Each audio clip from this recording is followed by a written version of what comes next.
across the UK, on DAB+, on your smart speaker, on your smart TV, and on your side. This is Talk.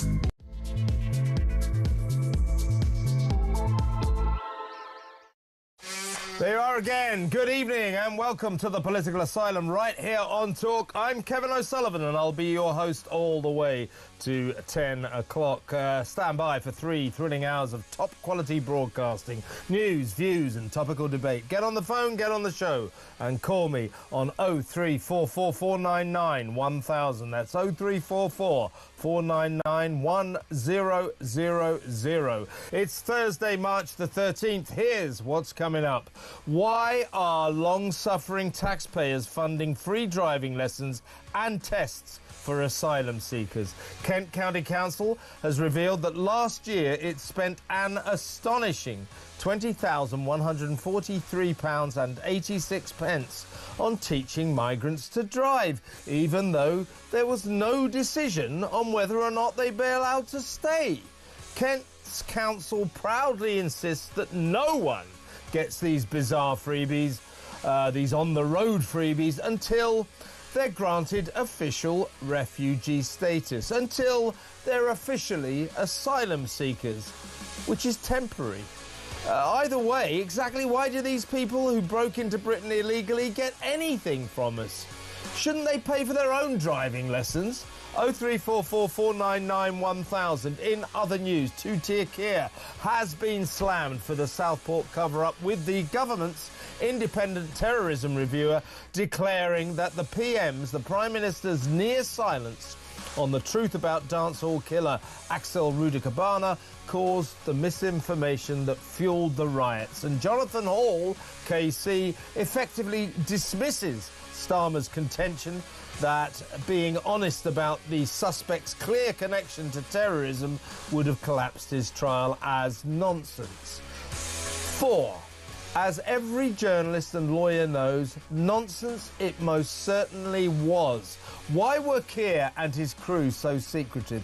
Why did they ride roughshod through the sacred principle of transparent justice? 0344 499 1000. Also tonight, the humiliation of ludicrous Business Secretary Jonathan Reynolds as he is forced to correct the parliamentary record and admit to the House of Commons he was never a solicitor.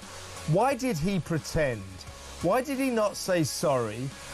With absurd little boasting liars like Reynolds and Rachel from Accounts, why do Labour's losers keep saying the adults are back in the room? 0344 499 1000. It's more like the adolescents are back in the room, isn't it? Plus, the latest on the Ukraine peace talks as Putin makes it abundantly clear he's not about to bow to Trump's pressure, and the war in the East continues in all its horror. Meanwhile, for those who might remotely be interested, I'll bring you the breathtaking story of Starmer's bureaucratic bombshell as he axes NHS England and turns it into basically NHS Westminster under direct control of the Gormless government. What can possibly go wrong? 0344 499 1000. Oh! And Meghan's got a new podcast coming out called Confessions of a Female Founder, which, against stiff opposition, could be the most boring production of her career so far. Even more tedious than last week's cooking drivel with Love Meghan. No mean feat. Stand by for that. Kinsey Schofield will join me at 9 o'clock to discuss all that and so much more, so don't go anywhere. Stick with me right here, right now on Talk, the home of free speech and common sense. Let's spend Thursday night together. And I should also tell you that in 1 hour's time at 8 p.m, the great Dr. Renee Hundekamp will join me for Call Dr. Renee. You know the drill. This is the sort of the surgery. If you've got any health problems, if you are having trouble with the NHS, if you can't get to see your GP, who the hell can? Or you just don't feel very well, unhappy with your treatment, it doesn't have to be you. Could be a friend, could be a loved one. Call Dr. Renee on 0344 499 1000. She is here to help. We're standing by to talk to our excellent international editor, Isabel Oakeshott. While we do, I'll put you in the picture about this astonishing story that emerged last night thanks to our loyal, excellent listener, Liam, who lives down in Folkestone. Now, Liam got rather sick and tired of walking around his hometown and seeing all these migrants getting driving lessons. So he put in a Freedom of Information request to Kent County Council, and he said, how much are you spending on these driving lessons and indeed driving tests? Well, they did the usual mucking around. They always take a long time. They obfuscate before they answer these Freedom of Information requests reluctantly. But to be fair to Kent County Council, I have in my hand a piece of paper. It's a very full and frank answer in the end. And here it is. For the fiscal year 2024 to 2025, the expenditure was £20,143.86. In the previous year, 2023 to 2024, the amount spent was £5,028. For the year before that, the expenditure was £3,567. So it's rocketing up. But the big question is, why do they get driving lessons at all? Even if they're allowed to stay permanently, why should we pay for them? But more to the point, these people, Kent County Council makes a big thing of, oh yes, we certainly don't give any of these free driving lessons to anybody until they get official refugee status. What that means is they put in their application for asylum. So they become, if you like, officially asylum seekers. Now that, inherently, you'll know this, is a temporary condition because you're waiting to see if your application is approved. Therefore, it's temporary. That application could be denied. It could be refused. And therefore, these people are temporary. We are paying for asylum seekers' driving lessons and their driving tests when they could be thrown out of the country. I mean, I don't think we should pay for their driving lessons and their driving tests anyway. In any circumstances, they can pay for their own driving tests. But, surely it's not worth doing that until you're permanent, till someone is permanent. Because, you go, oh, here's all your driving lessons, 500 quid's worth, 1,000 quid's worth. Oh, you passed your test. Well, oh, you can't stay in Britain. You've got to go back to Syria or whatever it is. It's ridiculous. It's ridiculous. And this is part of the almost secret budget. It's called the Asylum Support System, which we learned only recently in the past 5 years. And this support system, this is us, the British taxpayer. These people break into our country illegally and we give them free gifts.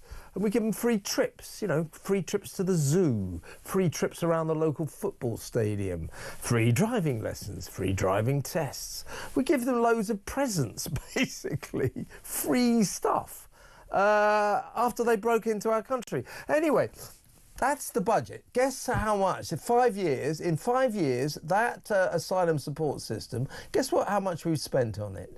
It is a staggering £6.6 billion. £6.6 billion.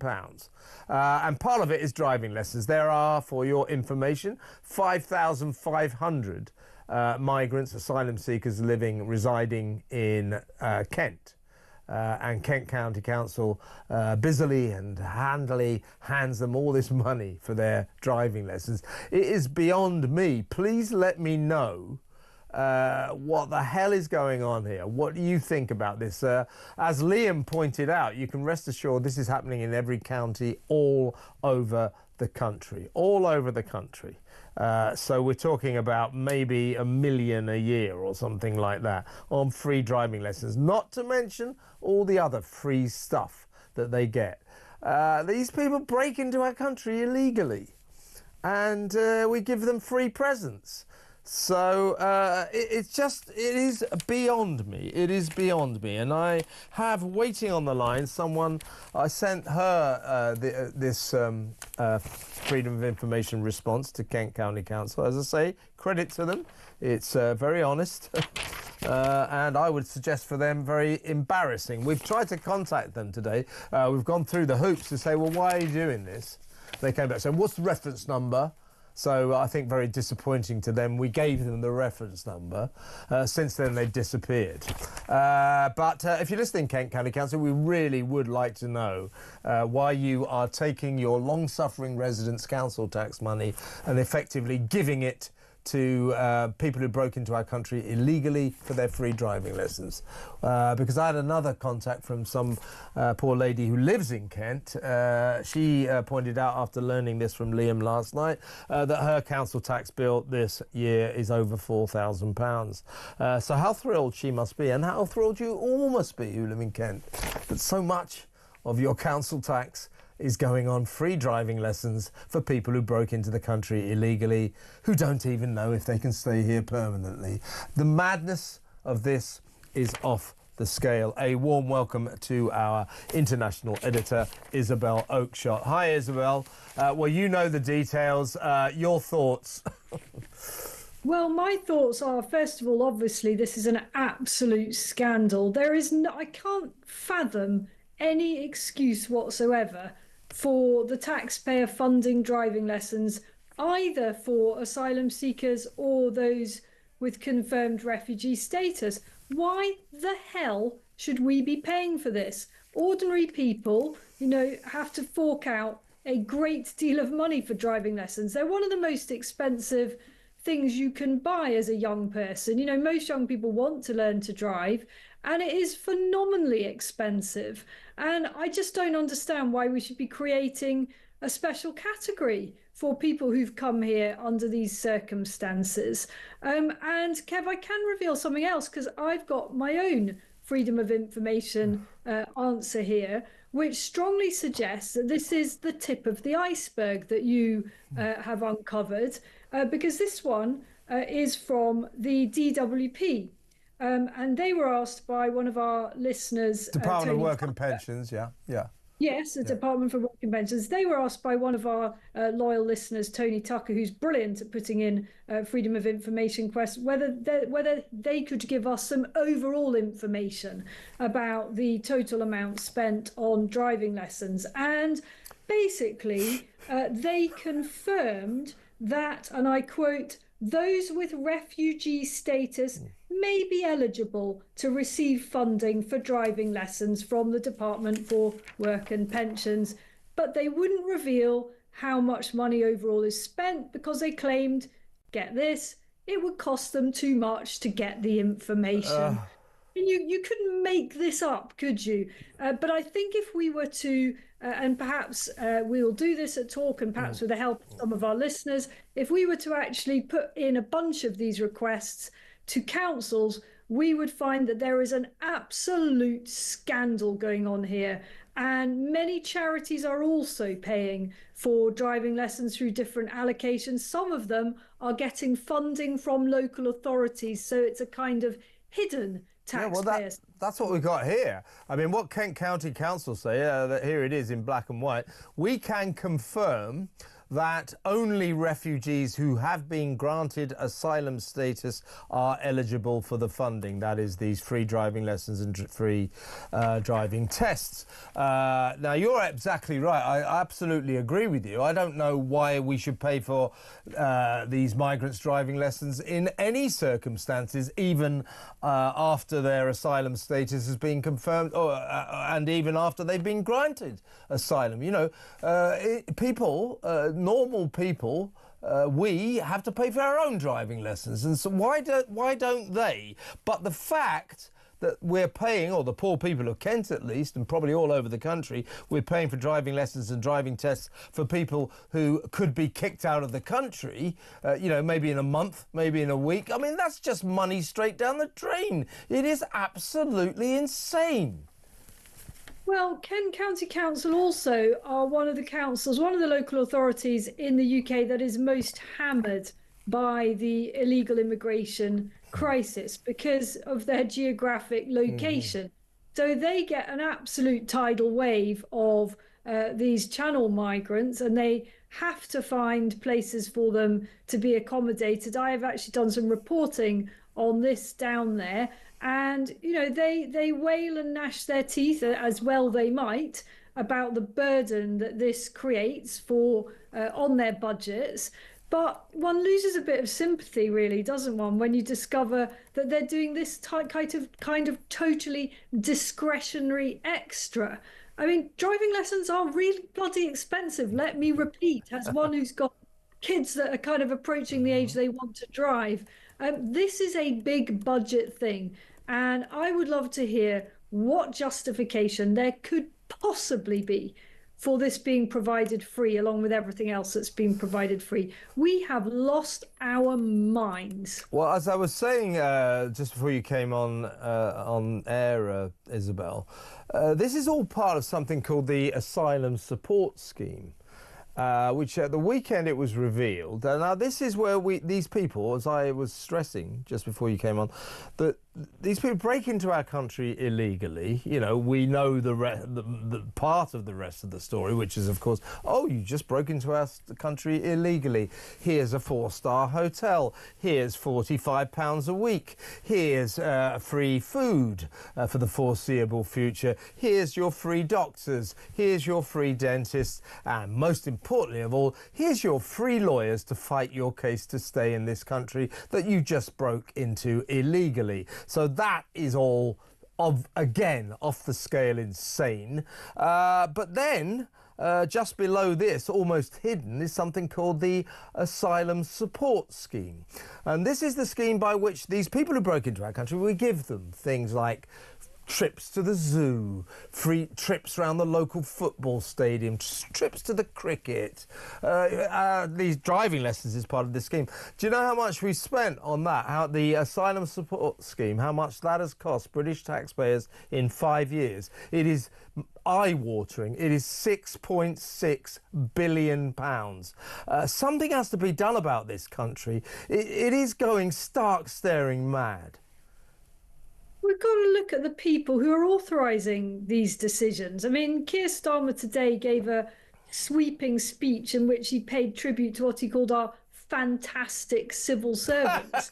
But ultimately, it is these civil servants, whether at central government level or at local authority level, you know, faceless officials, presumably sanctioned or instructed by elected representatives, and anyone who's responsible should be named and shamed so that local voters can actually kick them out at the next opportunity. These are the people who are doing this. This is not supported by the British people. If we were to do a survey of who backs this kind of policy, I think you'd probably find support for it at about maybe somewhere between 5 and 8% of the country, if that, would back something like this. So this has got to be down to people overreaching their remit. It's just absurd. So everybody, folks, let me know what you think about this. So Liam, excellent man. Well done, Liam, if you're watching or listening. Keep in touch. He broke this story to us last night. We've been trying to get a response from Kent County Council. Very keen to hear your response. They're taking our money and they're spending it on free stuff, including driving lessons and driving tests for these people who broke into our country illegally. Sometimes you think this program's called The Political Asylum. I really do fear that this country is becoming the lunatic asylum. Let me know what you think. 0344 499 1000. When we come back, Isabel, we'll talk about the ongoing story, the continuing saga of Keir Starmer's disgraceful Southport cover-up. That next, stay tuned.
Across the UK, on DAB+, on your smart speaker, on your smart TV, and on your side. This is Talk. Welcome back. I'm still with Talk's international editor, Isabel Oakeshott. Isabel, let's talk about the strange shroud of secrecy that seems to surround anything Southport when it comes to this government. Now, we know that we remember the notorious time that Keir Starmer went up there just after the horrific dance hall killings and spent about 10 seconds there, refused to talk to anybody because he had to race back to number 10 Downing Street to attend a celebrity party to celebrate his election victory. Isn't that special? I haven't really got time to talk to you lot. I've got a party in Downing Street. Yeah, you'll be all right. Then we found out, due to you, I remember, in January, that he secretly went back there, not telling us. But he got caught. We got a picture, thanks to you. Now, I can't go into names, but we understand at least one other cabinet minister may have staged another one of these strange secret visits in the not too distant past. We've been trying to establish whether or not this is true, and you get this really weird sort of wall of silence or kind of obfuscation. Well, you know, we'd need to know more details, the usual stuff, the usual crap you get from press offices, to be honest with you. I believe very strongly that a senior cabinet minister has visited Southport within the last couple of days, and we're not supposed to know.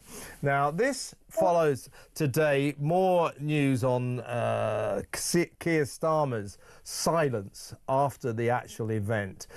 He's actually been slammed by Jonathan Hall, KC, who is the government's independent reviewer of terrorism legislation. He says that when Keir Starmer decided to keep it quiet, that Axel Rudikabana, the suspect, had in his house ricin poison and an Al-Qaeda training manual. In other words, there was a clear connection to terrorism.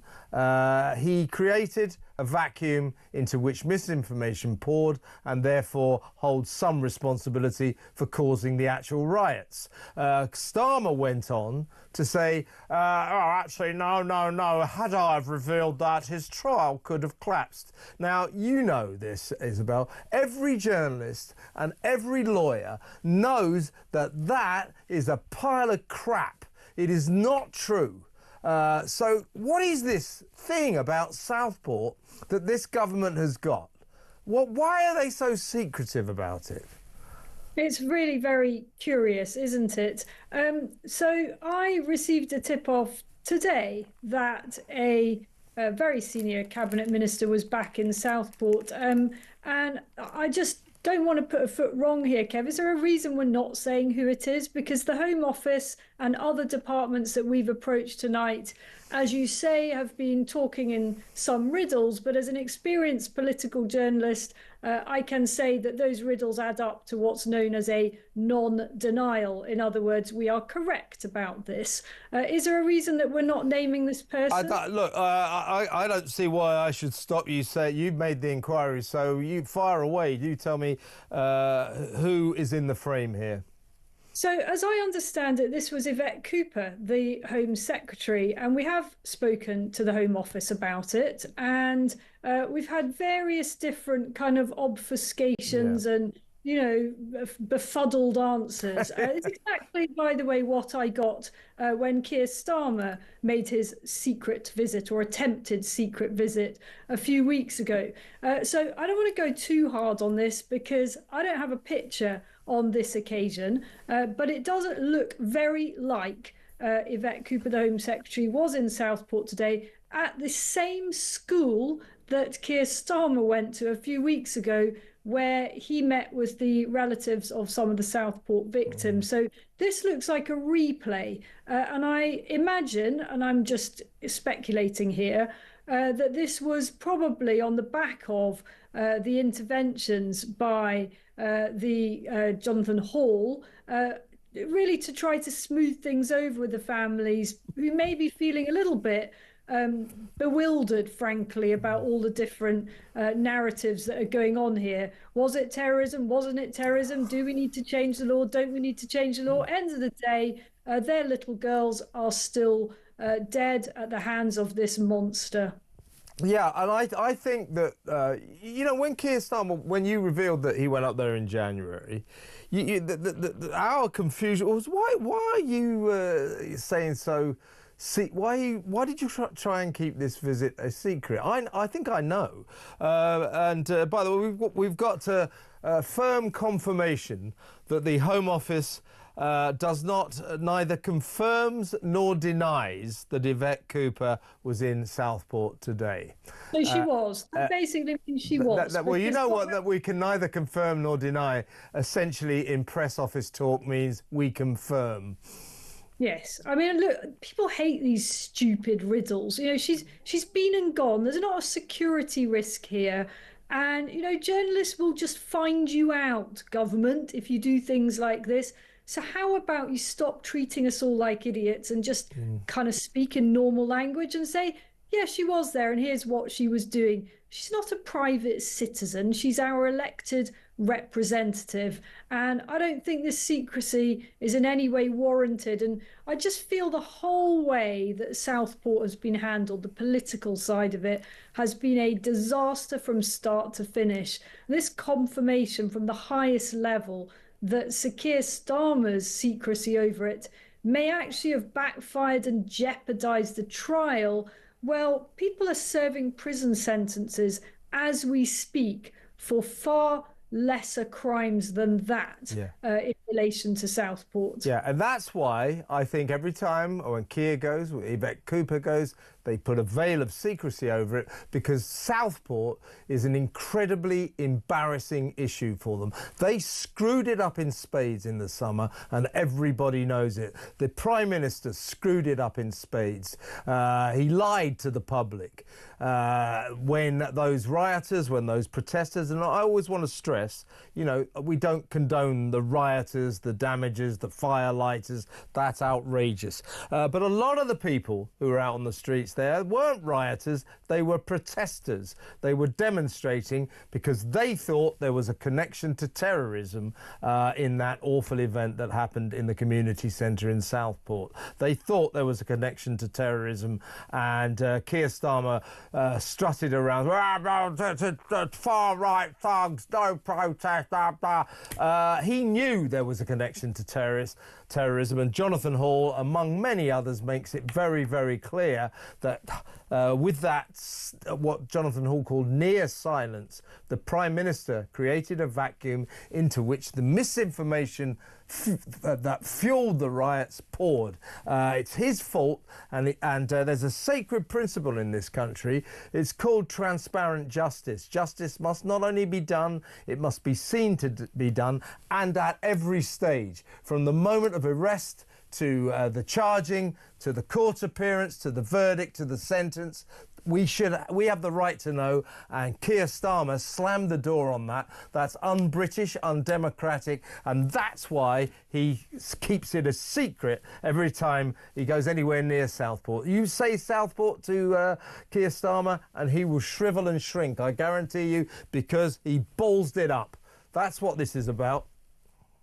Well, most of those demonstrators just had a feeling that there was something really, really off about this case. They were, as we all were, so shocked and appalled by the incident itself. And then that was compounded by the sense that we weren't being told the truth. And I've never really believed that it was just the misinformation that caused the riots. I mean, I think that if people had known the true face of Axel Rudikabana rather than the fake little choir boy picture that was put out, they'd probably have rioted even more. It's not true that he was a nice little choir boy, quote, from Cardiff. The reality is that though he was born in Britain, his parents were given asylum from Rwanda many years ago, and people will have their own opinions about whether or not we're letting in the right types of people, even those that may well be fleeing from something awful, may be so traumatized by these events that they then they or their offspring go on to behave badly. That's a whole other debate. But the idea that the riots were only fueled by misinformation, I think, is quite wrong. People were rioting because they were so disgusted by what happened and by what our country is becoming. And I think what Jonathan Hall is trying to enshrine, and we need to get this done as a matter of urgency. You know this, Isabel. All through my career, I've always known this. All journalists know this. All lawyers know this.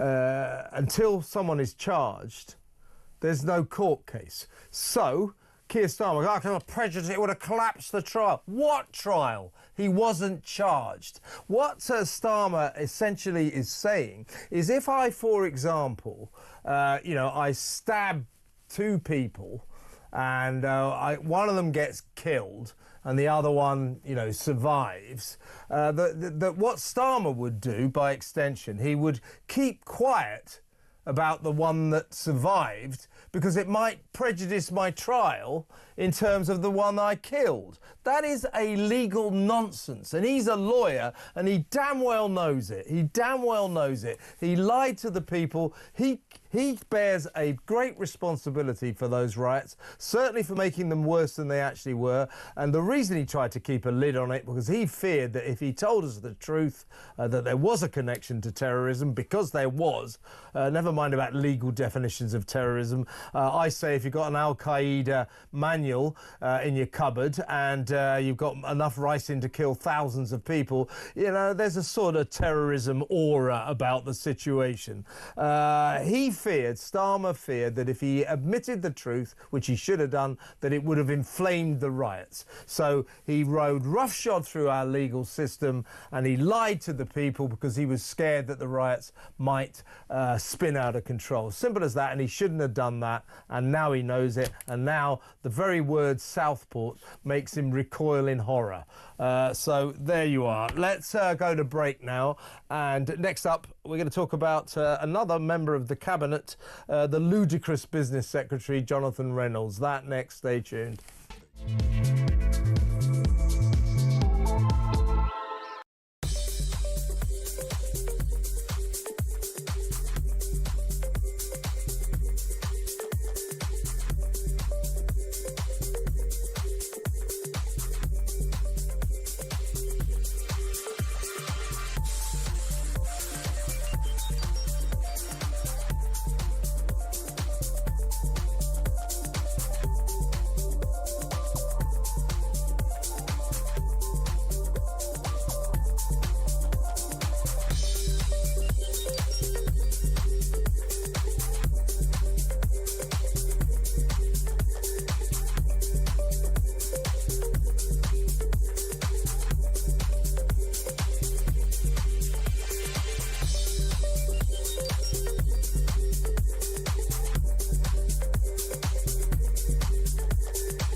across the UK.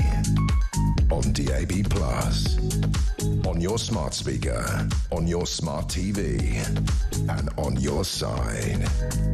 This is Talk. Welcome back. I'm still with Talk's international editor, Isabel Oakeshott. Well, Isabel, let's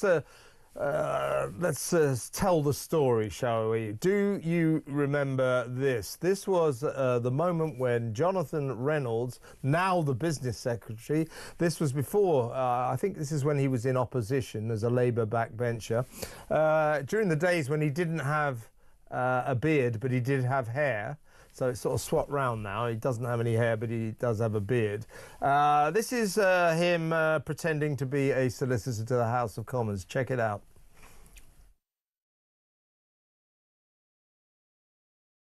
Before the last election, I worked as a solicitor in Manchester city centre, and I would travel in to Manchester every day from what is now my constituency. So, that's the lie. This is what he had to say today. Take it away, Jonathan. I made a reference to my experience of using our local transport system in Greater Manchester when I worked as a solicitor in Manchester city centre. I should have made clear that specifically, Madam Deputy Speaker, that was a reference at the time to being a trainee solicitor. I would like to formally correct the record. No apology, I notice. These people are absurd. We know about Rachel from Accounts lying through her teeth about her career. They love to polish up their careers, don't they, their CVs.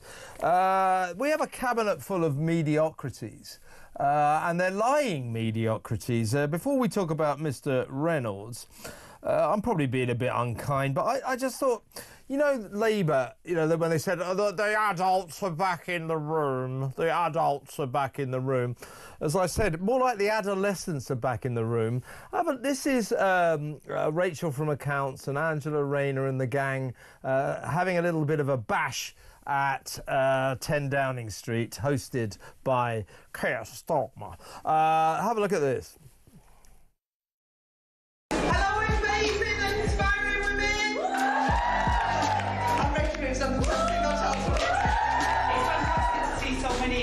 Women here that are doing some great things in their communities. And none of us got here by chance or by fluke or as a token gesture. We all got here through tremendous hard work and courage. The girl from Finchley Park has done well. I used to walk past her as a child.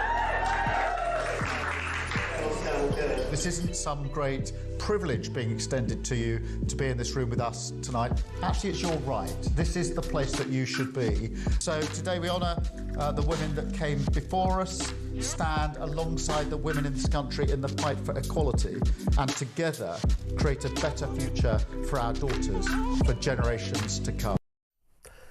The adults are back in the room. The adults are not back in the room. We've got two stupid little liars. Jonathan Reynolds, you know, the business secretary. These are major cabinet ministers. We've got Rachel from Accounts lying through her teeth.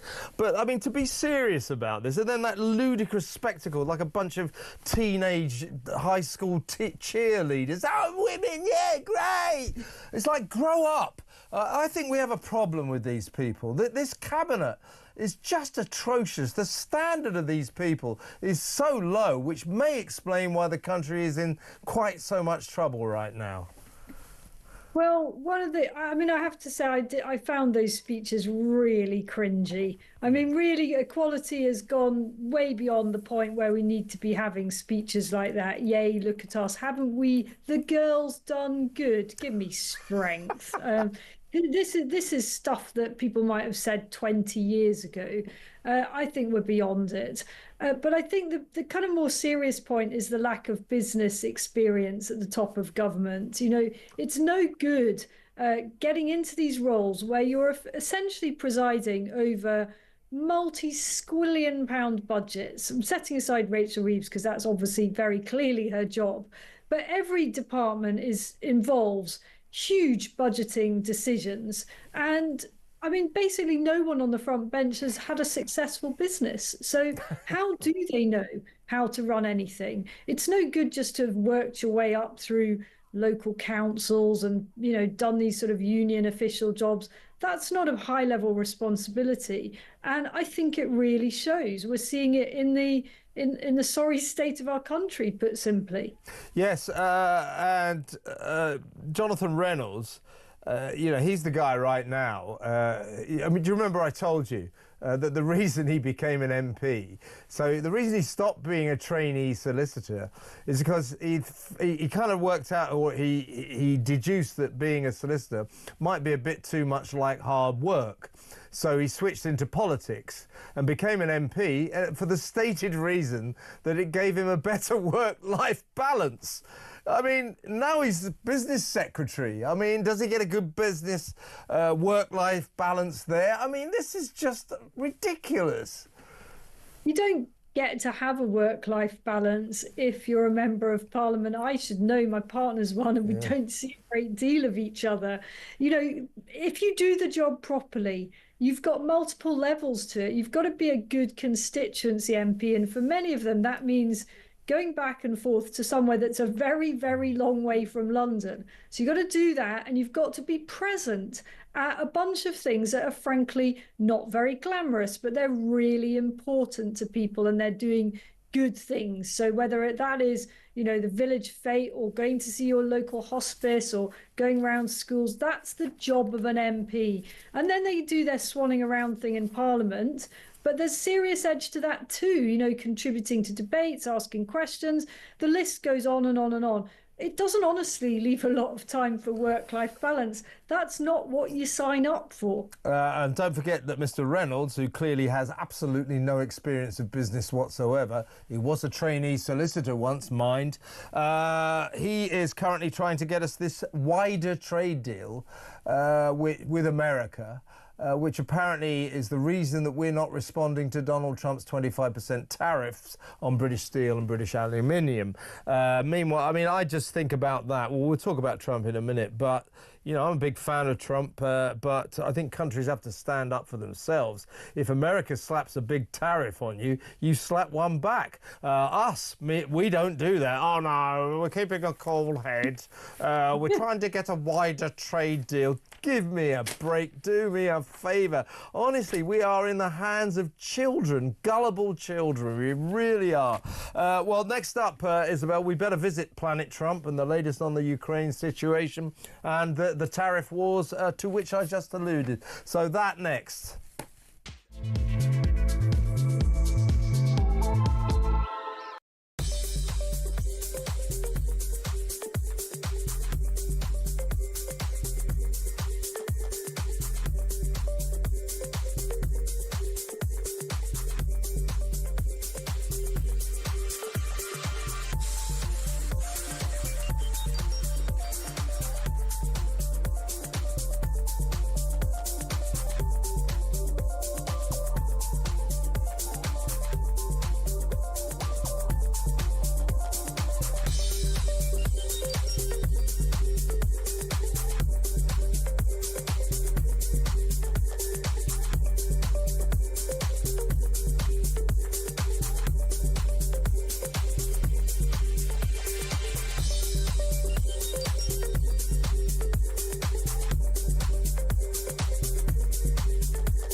the UK.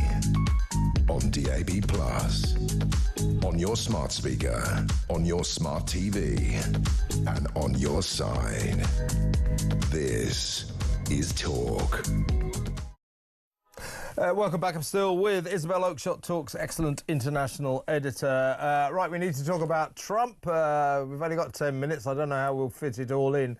Well, let's talk about home affairs first. His tariff war, forget about Mexico and Canada and all that. I mean, very interesting to them. But what about us? He's really making his hatred of the EU clear, responded by threatening to respond to their tariffs on America with a 200% tariff on exports of French booze. I have a brother-in-law who lives in Bordeaux. He is a wine trader, sells a lot of wine to America. He's not very happy at the moment. I mean, this is terrifying stuff. But, I'm a big fan of Trump. I'm not sure quite where he's going with all this tariff stuff, but I do think it's incumbent upon a nation, if America turns around and says, here's a 25% tariff, you go, right, we hit you back with it. You can't just roll over. No other country in the world is. The EU is responding with tariffs on America. Canada has hit back. Canada's hit back very hard, saying we're going to cut your electricity off unless you're careful. Mexico has hit back. What have we done? We're keeping a cool head. Jonathan Reynolds, we're looking for a wider trade deal. This is nonsense. He's hit us with a 25% tariff on British steel and British aluminium. Absolutely devastating to that already shrinking industry. We have to do something, not talk about a wider trade deal. I think he's laughing at us. Well, this is not a guy who responds to nicey, is he? I think we know that. He certainly expects to be treated with respect, and that's fine, even if the people on the other side of the debate don't always get the same courtesy. We ought to know by now how this man operates and how he ticks, and he actually respects a bit of hardball. He doesn't respect countries or leaders that just sort of roll over, as you say. We've got to fight fire with fire whilst keeping everything civilized and maintaining cheery relations. We've got to demonstrate that we're not going to be trampled all over. And this is somebody who responds very well to that kind of, you do this and I'll do that, and eventually we'll thrash it out and we'll all be friends again. Yes, that's the way he operates, and that is the dynamic that is dictating proceedings in terms of the Ukraine peace talks, which are in a lot of trouble now. Here's where I think the problem lies.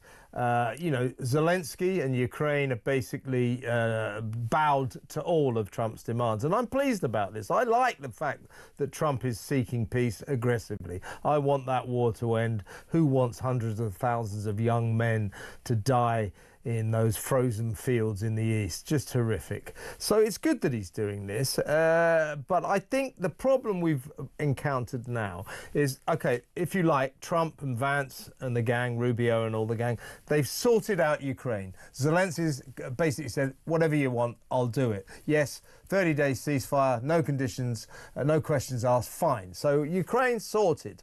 Now it's on to Russia. Now, I think the problem here is Putin's going, you think I'm like Ukraine? You think I'm like Zelensky, that you're pulling all the strings? You're going to tell me what to do? And how has Putin responded since Ukraine agreed to the 30-day ceasefire? It unleashed a kind of hellfire on Kiev. It took back Kursk. Putin went down there wearing military fatigues and announced that all Ukrainian soldiers must be treated as terrorists. Meanwhile, Sergei Lavrov declares that no peacekeeping troops, British, French or anyone else, will ever be allowed into Ukraine. The rest is history. In other words, Sergei Lavrov, by the way, also saying that he doesn't see peace coming for a long time. Now, meanwhile, Trump has turned around and said he's threatening devastating financial sanctions on Russia. You forget it. they've had devastating financial sanctions for 3 years. Won't make any difference. So I hate to say it, but I think that the Russians, the Ukrainians have demonstrated what Trump wanted. He said, Zelensky, show me you're sincere about wanting peace. I think Zelensky's done that, and that's why America has restored military assistance to Ukraine. He then requires Russia to be sincere about peace, and frankly it isn't. I hate to say it, but I agree with Sergei Lavrov. Peace is a long way off. Well, that is mightily depressing, because I think what we all hoped after that pretty unseemly showdown in the Oval Office with Zelensky is that there was some kind of grander aim here, a bigger picture, and it might all somehow work out. I mean, Putin has had the kind of second mover advantage in this one, because he saw what Trump did to Zelensky, and he saw how Zelensky mishandled it, and he now perceives Zelensky to be tremendously weak and exposed. And Putin's doing what Putin does, which is taking advantage of that opportunity. And it's in a way disappointing to hear that the best that Trump can come up with is that there'll be tremendous punitive sanctions. I'm not sure what there is left to sanction. I mean, these sanctions have already been imposed. The one thing that is clear there to be plundered, as it were, is this £300 billion worth of frozen Russian assets. And if we could find a way of releasing those, I think there's all sorts of complex legalities around that.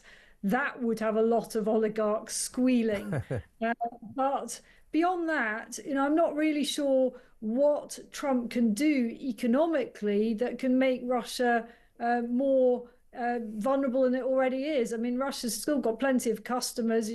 Trade with China is booming, isn't it? Yes, indeed. And of course, Russia's also made it clear absolutely no, they won't accept Ukraine coming within a mile of joining NATO. As I say, no peacekeeping forces, and of course territorially they want everything that they ever demanded. So Donbass, etc., and of course they've already got Crimea. So their territorial demands alone, I think, are going to be very difficult for Zelensky. So Russia is going to prove to be one hell of a hurdle. And as I say, in the end, it will be Putin saying, I'm not Zelensky, I'm not Ukraine, you're not pushing me around, and if you think you're pulling the strings, maybe you've got another thing coming. And as I say, I admire what Trump's doing, but I suspect that he really did think that he was pulling all the strings and orchestrating this great peace. And I think that Putin always decided, not with me, you're not.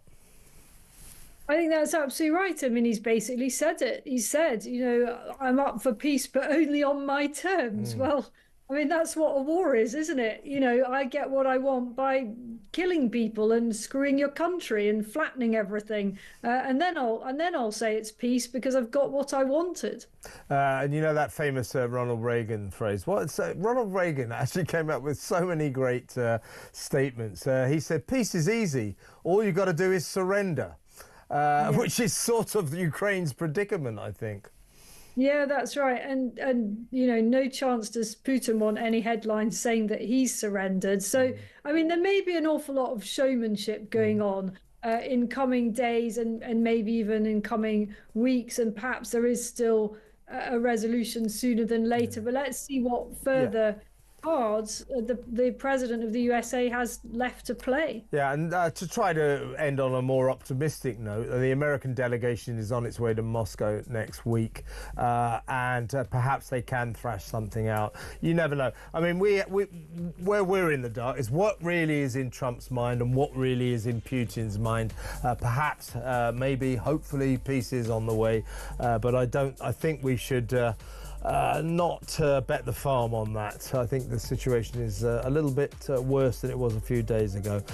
Isabel, fantastic to talk to you as always. Have a great weekend. We will talk again next week. Next up, folks, it is, of course, call Dr. Renee with all your medical problems. 03444 499 1000. See you in a minute.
across the UK. On DAB+, on your smart speaker, on your smart TV, and on your side. This is Talk.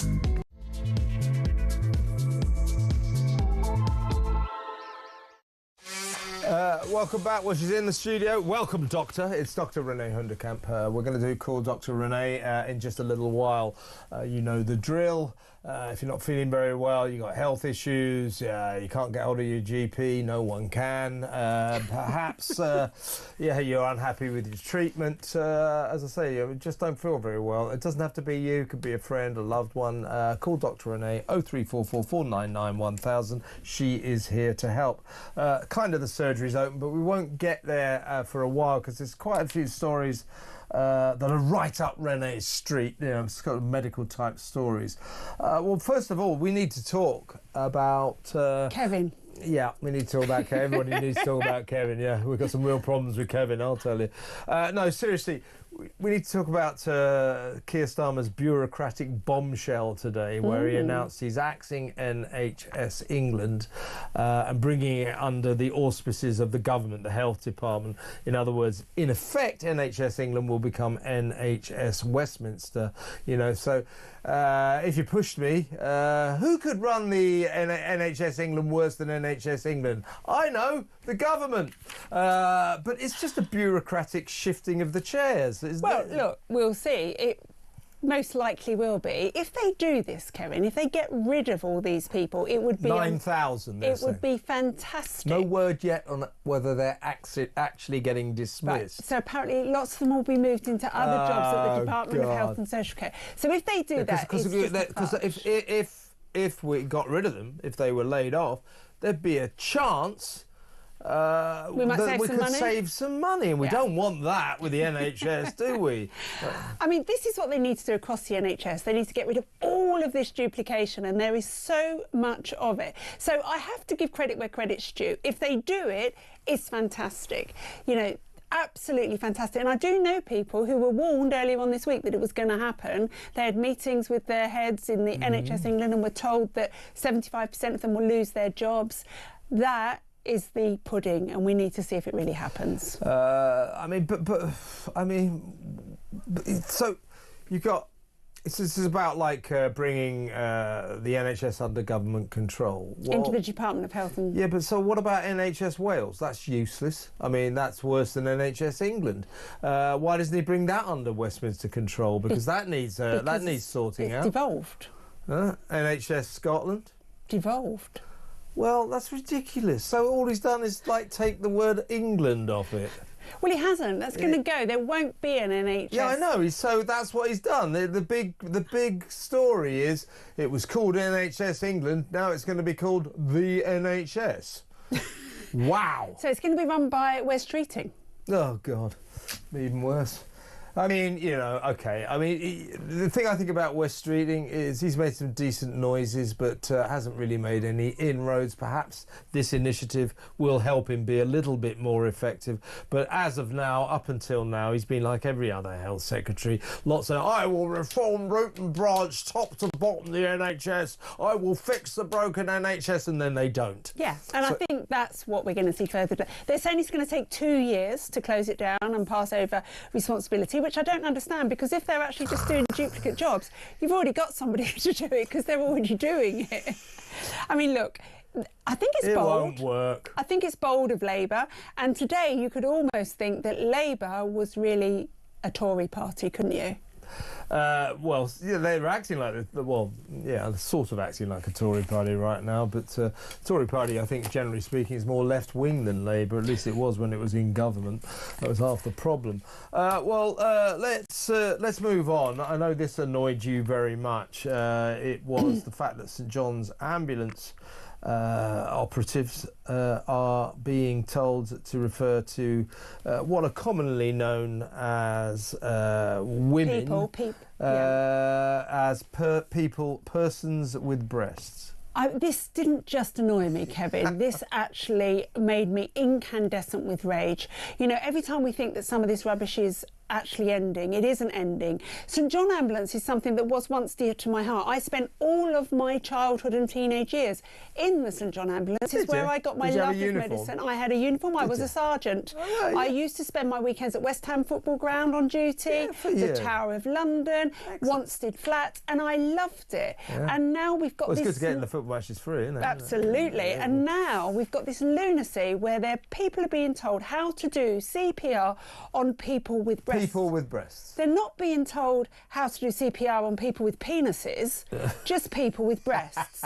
It never affects men. People with penises are known as men, people with breasts are known as women. Never affects men, Kevin. It's always women. I know. This drove me so mad that I went onto the government website to have a look at some of their health policies, and they've got all of these words about people with cervixes, for example, in their documents for cervical screening, but prostates, it's men. Yeah, and so they've been giving vital advice, guidance on not only in removing bras, that would be the people we know as people with breasts, women, but also on removing chest binders, which are used by transgender people to flatten and hide the appearance of breasts. Now, I suppose now and again that will be useful, but how often do you think St John's Ambulance operatives will be required to remove chest binders? Well, exactly, because who wears chest binders? Teenagers who don't often have cardiac arrests. I mean, look, this is a terrible thing I'm going to say, but I'm going to say it. Say it. I don't want anyone giving any more money to St John Ambulance until they reverse this. That's strong words. I mean, they're a good organisation, but they've caught the woke virus. Yeah, they've caught the bug. And it's just not fair. Women are under attack. We are under attack by these organisations, and it's enough. Well, yeah. What do you think, folks? St John's Ambulance, they don't refer to women anymore. I mean, the NHS is just as bad. I just don't get this. You know, if nothing else, it is stupendously sexist. Yes. You know, why can't women be called women? Why can't we pay women the respect of calling them what they are? You know, we'll have to come up with another name for trans people. You know, well, let's call them trans people. Yeah, or blokes in dresses or something like that. See how they like that. I mean, come on. This is the tyranny of a tiny minority. Yeah. Everyone terrified of the trans lobby. Trans rights, great. They should have all the rights they deserve. They should live their lives happily. I'm all for it. But stop dictating to everyone else. And stop trying to take away rights from other people so that they feel they have theirs. I don't mind what trans people do until they step on my rights. Exactly right. Now, this isn't strictly medical, but I thought you would enjoy it, or I'd like to hear your views on it. There's a Snow White remake by Disney in which the dwarves have been replaced by CGI characters who are no longer called dwarves. They're called magical creatures. What's wrong with calling them dwarves? Because there is a medical condition called dwarfism. They are dwarves, aren't they?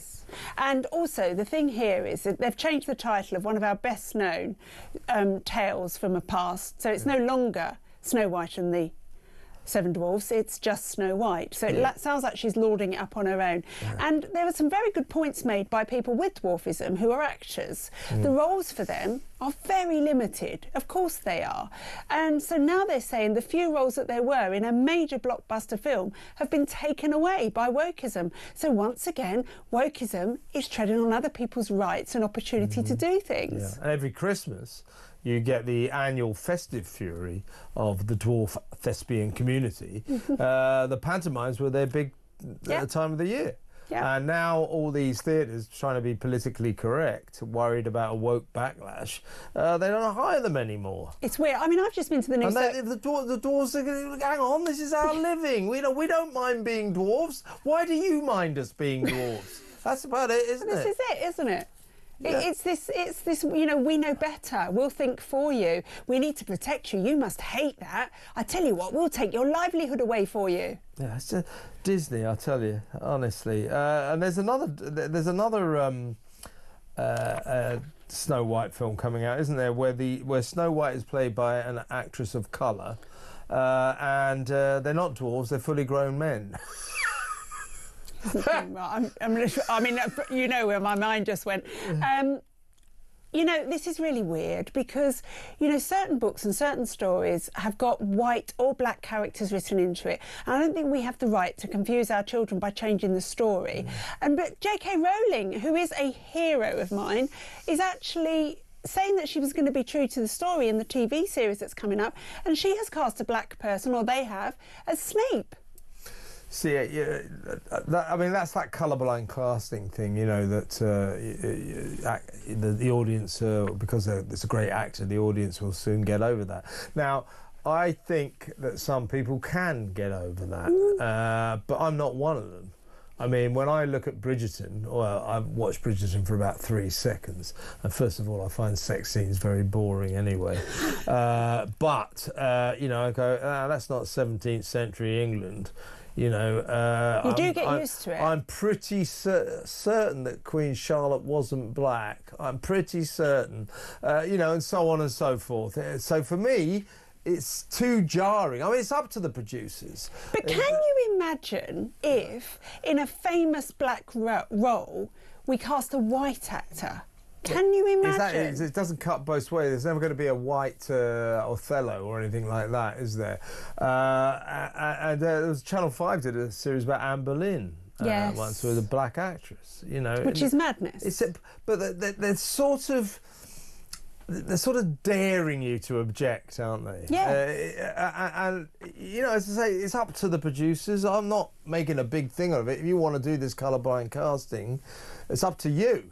But I'll tell you, I think millions of people find it very jarring, very difficult to get over. You're telling me that 17th century England doesn't look like 17th century England to me, because those people are not representative of the kind of people who lived in, because the kind of people who lived in 17th century England were English and they were white. Of course. So my view is, why don't you cast actors who make the period drama seem authentic? But you know what, it links back to our first story as well, because it only ever goes one way.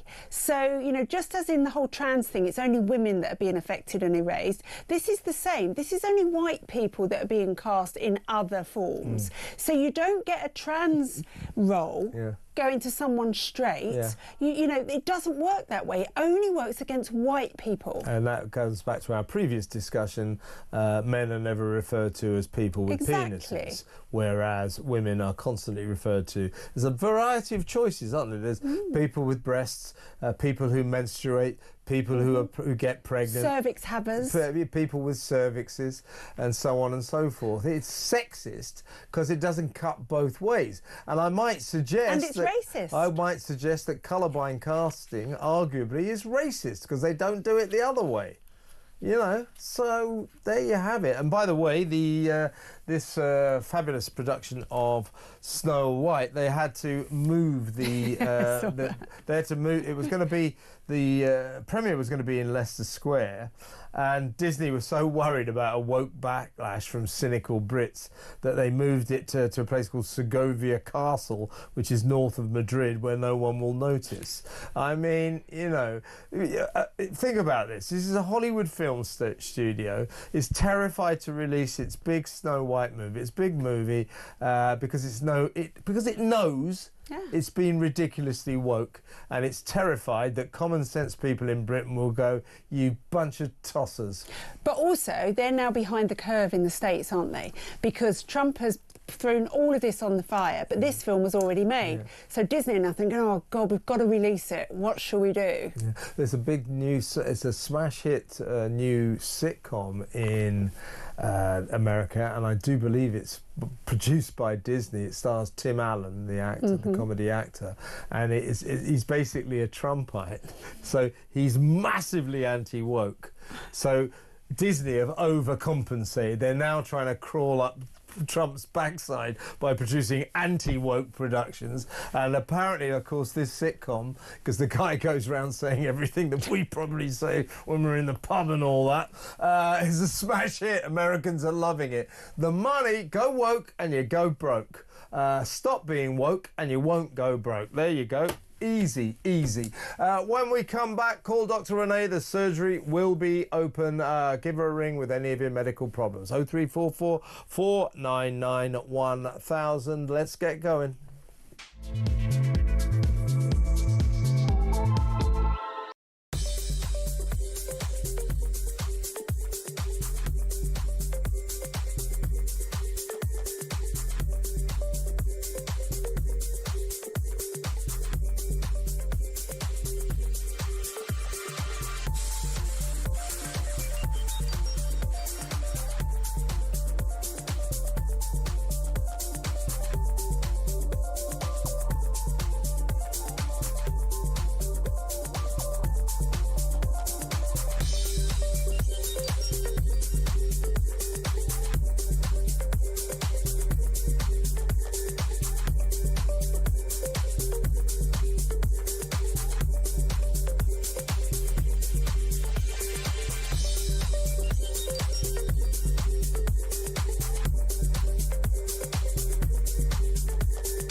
Across the UK, on DAB+, on your smart speaker, on your smart TV, and on your side. This is Talk. Welcome back. Surgery is open. Dr. Renee Hundekamp is in the studio, ready to answer all your medical questions. So let's get it on. Let's go straight to New Milton. Never heard of that place. New Milton, and talk to Ellie. Hello, Ellie. Where's New Milton? Oh, good evening, Kevin. Hi. Where's New Milton? Good evening, Dr. Hello. Renee. It's between Bournemouth and Southampton. Oh, lovely. Nice part of the world. Well, I interrupted.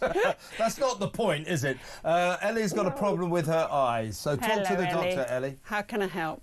Right, I'm calling on behalf of my husband because he's not very able to make this conversation.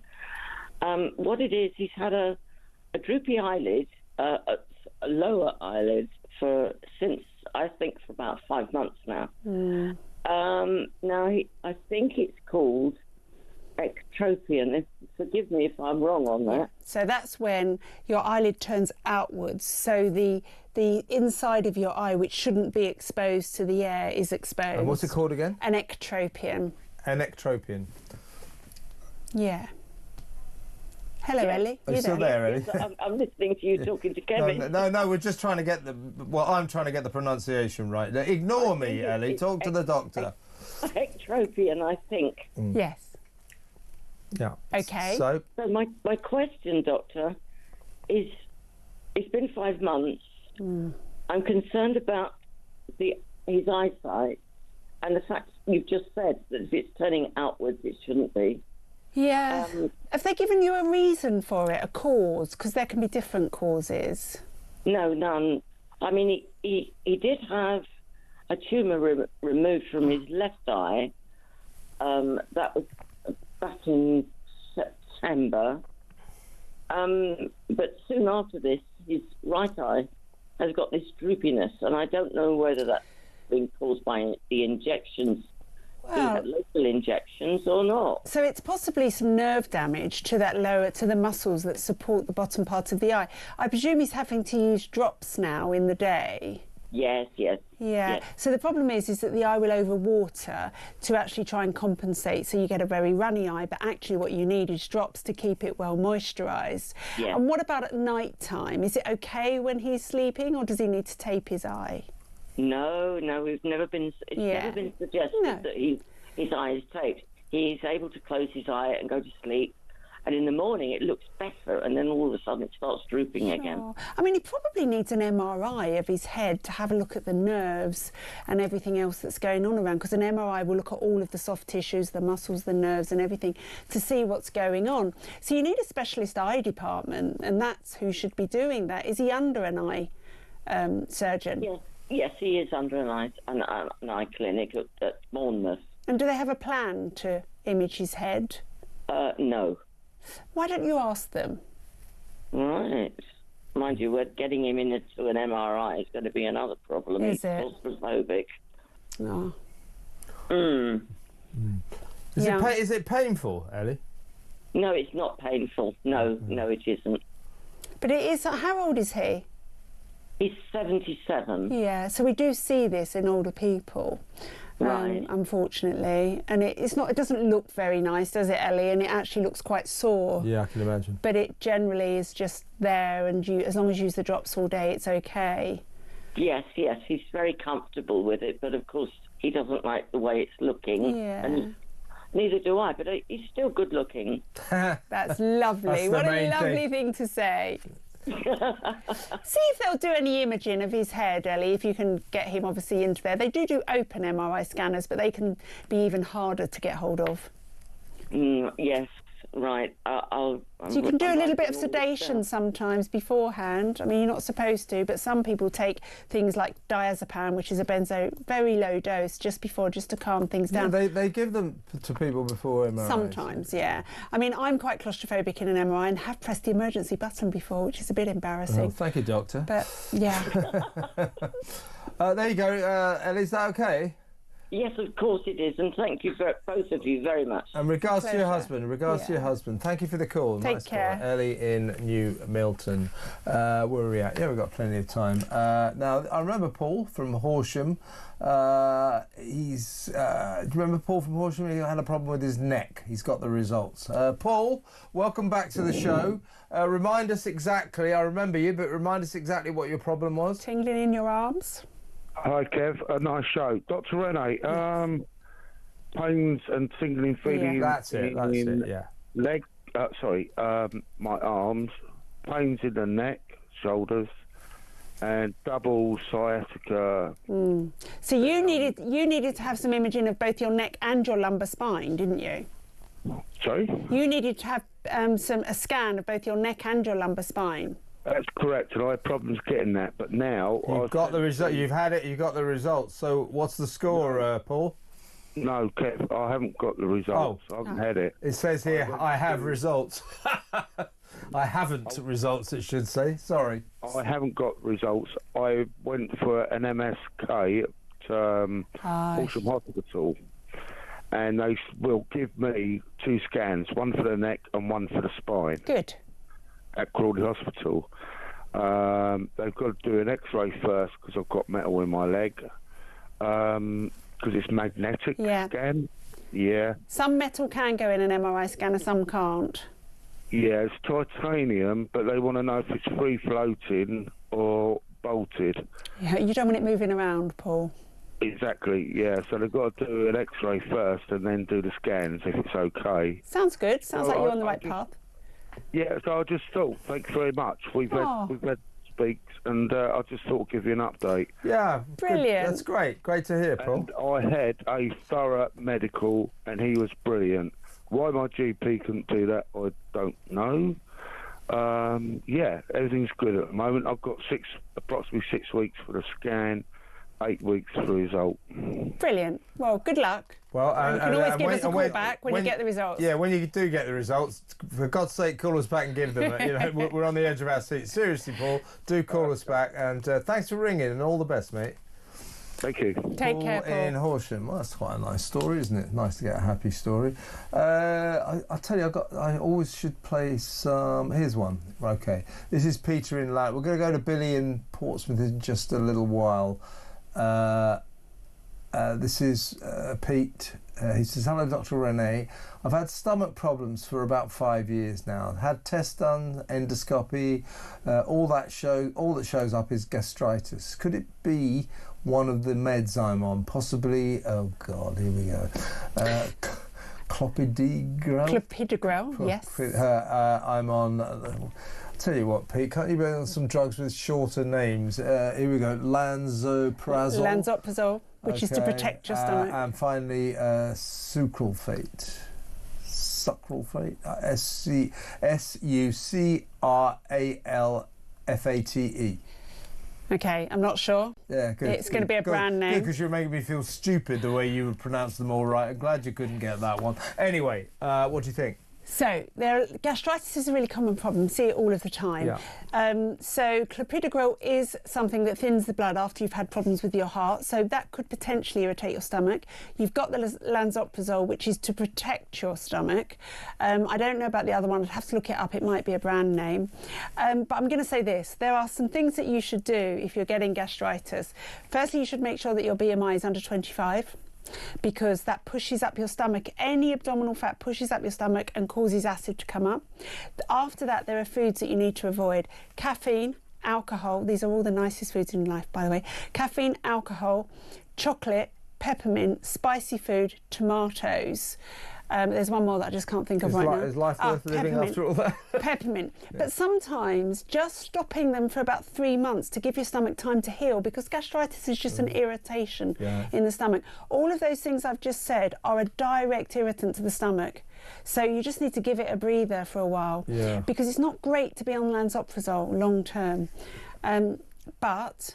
There you go, Peter. Peter says you just can't seem to get to the bottom of it, but perhaps try what you said. And wait. There you go, Peter. Give us a call anytime you like. Well, when Renee's here, any Thursday.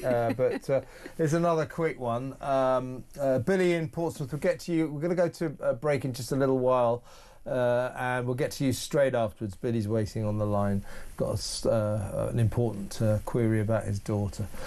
So just a quick text here. This is Dr. Renee and Kevin, as if I'm going to be able to help. No, this is just for you. A quick question, please. Is it, I'm not sure I understand this, but you probably will. Is it okay to have a physio do a steroid injection in your hip, but they have no x-ray? So this is a really interesting one. I was having this debate with my other half yesterday, who is an orthopaedic surgeon. So the gold standard for any joint injection is to have it done under ultrasound. So they use the ultrasound to guide the needle where it is. Generally, injections in the hip are for bursitis. So it's right on the side. It's very easy to see where it is. And I think the hip is probably the easiest joint to do without an ultrasound. So I think probably generally, yes, it's fine. That's from Am. Worst thing that could happen is it doesn't work because it's in the wrong place, but it probably will. There you go, Am. Thanks for the message, and I think it's a very unequivocal answer. Go right ahead, no problem. Right, we're going to go to break. As I said, Billy in Portsmouth, stand by. We will join you after these messages.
across the UK. On DAB+, on your smart speaker, on your smart TV, and on your side. This is Talk. We interrupted this surgery. I've got a reply to Mark Work, it says here. Mark, you've texted me to say not too sure about Kev O'Sullivan's weird championing of Trump's steel and aluminium tariffs to ruin our industry. I did the absolute opposite of championing it. I said it's time to stand up to him. If he's going to impose these tariffs on us, we have to impose them back. We have to do tit for tat. I'm a fan of Donald Trump generally. I have no idea what he's playing at with these tariffs. I said, well, why would I? It's really good. Donald Trump has hit us with these massive tariffs and it's going to ruin our steel and aluminium industry. I'm thrilled about that. I'm championing that as if. Come on, Mark. Listen, OK? I do not champion that. I'm very much against it. I think you've upset him, Mark. Yeah, you have upset me, Mark. No, it's all right, mate. But I do need to stress that. Come on. Let's go back to the surgery. I'm sorry, I interrupted. You always get irate patients, don't worry. Well, you know, I'm Mr. Angry. Billy in Portsmouth. Sorry, Billy, you've been waiting a long time. The doctor is also waiting to speak to her. Hello, Billy. How can I help? Hi guys, yeah, Kevin, you sound as irate as I am at the moment. Oh. Well, let me see if I can calm you down, Billy. On a general basis, yeah? Yeah, general. Yeah, there's a story of my life, Billy. I'm just always furious about everything. I think there's a lot to be furious about. But you have a problem with your daughter. Yeah, it's a rash on my daughter's face. It's been around since around December time. She's 3 years old, right? She's 3 years old, yeah. Whereabouts is it on her face, Billy? It's right around her mouth, around the sides and bottom of her mouth and on her chin, and it's spread over time to under her eyes and over her eyes, so both her eyelids are affected now. Is it itchy? She seems to touch it a lot, but she says it's not itchy. Then you can't believe everything. Yeah, 3-year-olds often don't know what itchy means, do they? So. Yeah.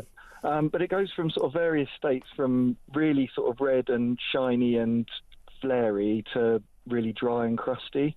What colour is that crust? It's like white. Okay. It's almost like dry skin. Okay. And she doesn't have that anywhere else on her body?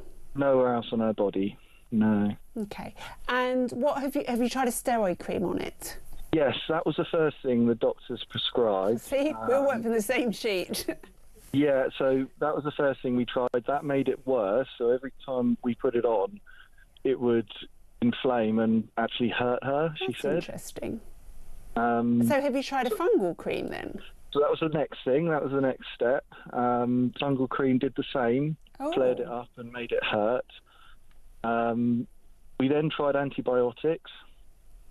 So she took a course of that and it seemed to help. It wasn't flaring up as much in the mornings, but ultimately, once the antibiotics had stopped, it just came back as normal. The only thing that seems to help, but I'm saying it helps, but it doesn't get rid of it, is Epiderm cream that we're buying. Yeah, so I was just going to say, actually go back to the old-fashioned. So what about Sudocrem that's got an antiseptic in it? Sudocrem, very good. Can be a bit dry, and so be careful when it's dry, but Sudocrem is very good. But I'm just wondering, is this allergy? Yeah, we saw that ourselves as well. We've cut out peanuts from her diet, which doesn't seem to have helped, and we've stopped wiping her face with wet wipes. Don't use soap? No, we've just been using water, basically. Water on a bit of kitchen roll to wash her face with. Just chopping and changing different things in her diet to try and root it out, and we've not come up with anything yet. I mean, is it worth getting a referral to the allergy clinic, because they're used to seeing kids? This is what we're trying with the GPs, and this is what I was wondering if you could give me some advice on how to handle it. We're currently banging our heads against the wall with the GPs. They're getting us back every 3 weeks for reviews, and just essentially hoping that magical monkey gods in the sky will sort it out and it will go away on its own. And we're essentially fed up of this charade of going back and forth every 3 weeks to see that everything's still the same, and we're pressuring them to give us a referral to either a dermatologist or an allergy clinic, and they just really don't want to for some reason. I don't know I why. mean, I think now's the time to say to them that they've tried all of the normal things that we would use in a GP on a rash. So rash is really, there's only 3 answers in GP, and that is a steroid cream, a fungal cream, or an antibiotic. They've tried all of that. It's not working. Just demand it. So you're not prepared to wait anymore, and you will escalate it if you have to. You want to go to a paediatrician with a specialty, either in allergy or dermatology, but hopefully both. And quite often those 2 specialities are linked. Yeah. Who would I escalate to if I did need to? Because the practice manager's completely useless. We've already written 2 email complaints to her. And NHS England, while it's still there. Yeah. While you still can. Yeah. Or the local LMC. Shouldn't Billy be getting a referral to a dermatologist or a paediatrician? But the GP saying no. That's ridiculous. It's really weird, actually, because we're quite quick with children to refer, especially if we haven't got the answers, and I haven't got an answer for you here. So my immediate reaction is, look, someone with a speciality needs to see this. Probably paediatric dermatology is the best place to start. But I think it's time to start kicking up a fuss, Billy. I'm sorry. It's an awful thing to say, but it's the people who shout the most who get what they need. Could you just recap a sec there, Billy? So what you're saying is, what's your daughter's name, by the way? It's Amelie. Yeah, so you go... Amelie or Emily? Amelie, lovely name. So you go to your GP and they don't know what's wrong with Amelie, what's causing this. And they've tried everything that we tried. Surely, I think Renee will confirm this. At this point, this is exactly when a GP refers the patient to an expert, right? Yes. Well, why would they say no then? I don't know. That's exactly what I thought, Kev, but... You see, Billy, we're furious again, aren't we? That is ridiculous. Well, I mean, Billy... I had an irate... Yeah, sorry. The other thing to consider is most GPs, I can't vouch for all areas because all areas are slightly different, have what's called a hot clinic for paediatrics. So you can generally get them seen within a couple of days in a hot clinic when you can't work out what's going on. Okay. Yeah, I think you got to put your foot down there, Billy. Yeah. Yeah, well, I had an irate call with the GP this evening because she rang my partner back to give her a load of waffle about. She said she'd rung the dermatology unit and they'd said to just try the steroid cream again. And I said, look, I'm not putting the steroid cream back on her face. We know it just inflames it. I refuse. Not good enough. So yeah, I'm just going to have to keep banging the drum, I guess. Yeah, I think you just got to go, as Billy. Renee said, go and put your foot down. Well, look, Billy, thanks for the call and all the best with Amelie. Well, maybe keep us posted, let us know how it goes. Yeah. Go and be tough with them. It's the only way to deal with the NHS, trust me.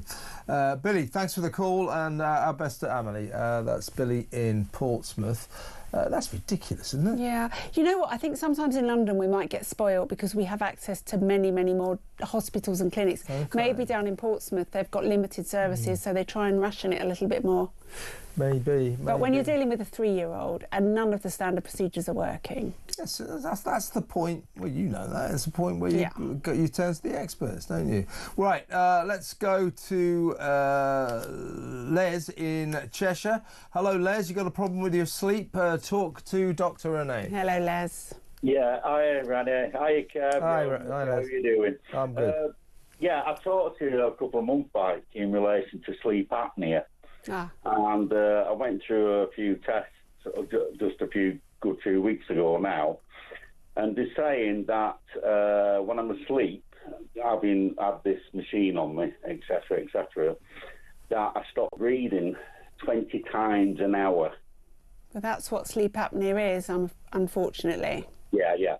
Now, one of my major problems is that because I'm 66, so... And one of my major problems is that I seem to be sleeping 12 and 13 hours a day. Yeah, well, that's not uncommon with sleep apnea because the sleep that you're getting is so poor because every time you stop breathing, eventually you will breathe, but that will actually startle you and wake you up. So the sleep you're getting is so poor that you'll just be very tired and sleep for longer periods of time. Right, and one of the other things is that I can suddenly wake up and my arms are up in the air. I remember this call now. Yes, my arms are up in the air I haven't got a clue why I'm out. It's as if I'm reaching for something else, from lying down flat. I just wonder if it's because of the sleep apnea and the sensation of not being able to breathe. You're actually startling and reaching out. Right. So anyway, I've been told I'm on a waiting list now at the moment in order to give me one of these breathing apparatus when I go to sleep that I have to put it on. So this is called a CPAP machine. Mm-hmm. That's the one, yeah. But anyway. Did I ask you at the time about your weight? My weight, I'm type 2 diabetes. I am a little bit overweight. The problem is that a good few years ago, I ended up with an umbilical hernia. And having been operated on because of that hernia, it's just left my stomach so big that it's just awkward to lose weight. So I'm gonna tell you it's not. I'm gonna tell you that your umbilical hernia and the scarring and everything isn't the reason that you're overweight. You don't have to exercise. I mean, exercise is a bonus, but the majority of weight is food, and it's what you eat and how much you eat. And we know that if you don't eat as much, you'll lose weight. And how do we know that even for sure now? Because everyone we give Ozempic to loses weight because they don't eat as much. I only eat one meal a day. So. Well, then it's what you're eating and how much you're eating. It's too much for you if you're overweight. Well, I love my veg and I have occasional meat, but I eat more veg than anything else and fruit. So. That sounds healthy. One other thing I'd like to leave you with, and I hope you can write this down if you so wish, and I'll probably ring back in the next couple of months or so. But there's a condition called prurigo nodularis. They translate that from the Latin to Hyde's disease. Sorry, what disease? Prurigo nodularis. What was Hyde's disease? Yeah, I can't hear that second bit that you're saying. Prurigo nodularis. No, the second bit. Hyde. Tide. T-I-D-E? H-Y-D-E-S. Oh, H-Y. Okay, all right. And nobody seems to know what it is. Well, someone must know what it is because they've given it a name. So, prurigo nodularis is a chronic inflammatory skin disease which is intensely itchy, which is the prurigo bit, with nodular skin lesions on your elbows. It's, to be honest with you, I've scarred all over my shoulders and all over my arms. The exact cause is unknown, but they think it's autoimmune. Do you think what sort? I mean, they give me all sorts of medication for it, but I can't seem to find anything that stops it from erupting. And you've tried steroids? Steroids, everything. So, phototherapy? Yeah, it starts off with a little spot. It doesn't. It's just like a pimple. Okay. And then it grows bigger, and then it starts itching. And normally I start scratching it when I'm asleep. So opens it up. What it's saying here is you've got to break that itch scratch habit. So you need things that are going to stop the itch. You need anxiolytics if necessary to stop the anxiety about it. There are some other drugs you can use, but this is obviously a highly specialist area and you need dermatology to do it. Okay, so I need to buy some boxing gloves then, don't I? You do. Yeah. And get an appointment for Amelie while you're there. Go see a dermatologist before you get the boxing gloves. And if he doesn't treat you right, you can punch him with your boxing gloves. We don't condone violence. No, we don't condone violence on this show. Jake, thanks for the call and all the best, mate. Look after yourself. That's Jake in Plymouth. We're going to go to break now. More calls. I think that was Les from Cheshire. That was no. Oh no, Jake is waiting. Is that who was that? Yes, sorry. Yeah, that was Les, and Jake is waiting. Jake in Plymouth will come to you after these breaks.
Across the UK, on DAB+, on your smart speaker, on your smart TV, and on your side.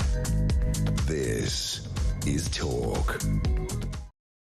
Welcome back. It's still Call Dr. Renee Hundekamp in the studio answering all your medical problems. First up, as I said before the break, when I got it all wrong, it's Jake in Plymouth. At last, it's Jake in Plymouth. Hi, Jake. Talk to the doctor. Jake, we've been waiting for you. How can I help?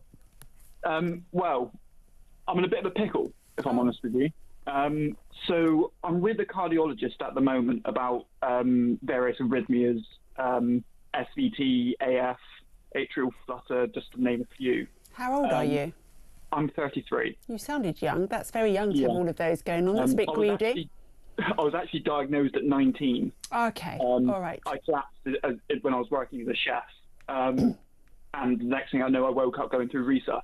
Okay. Which was interesting.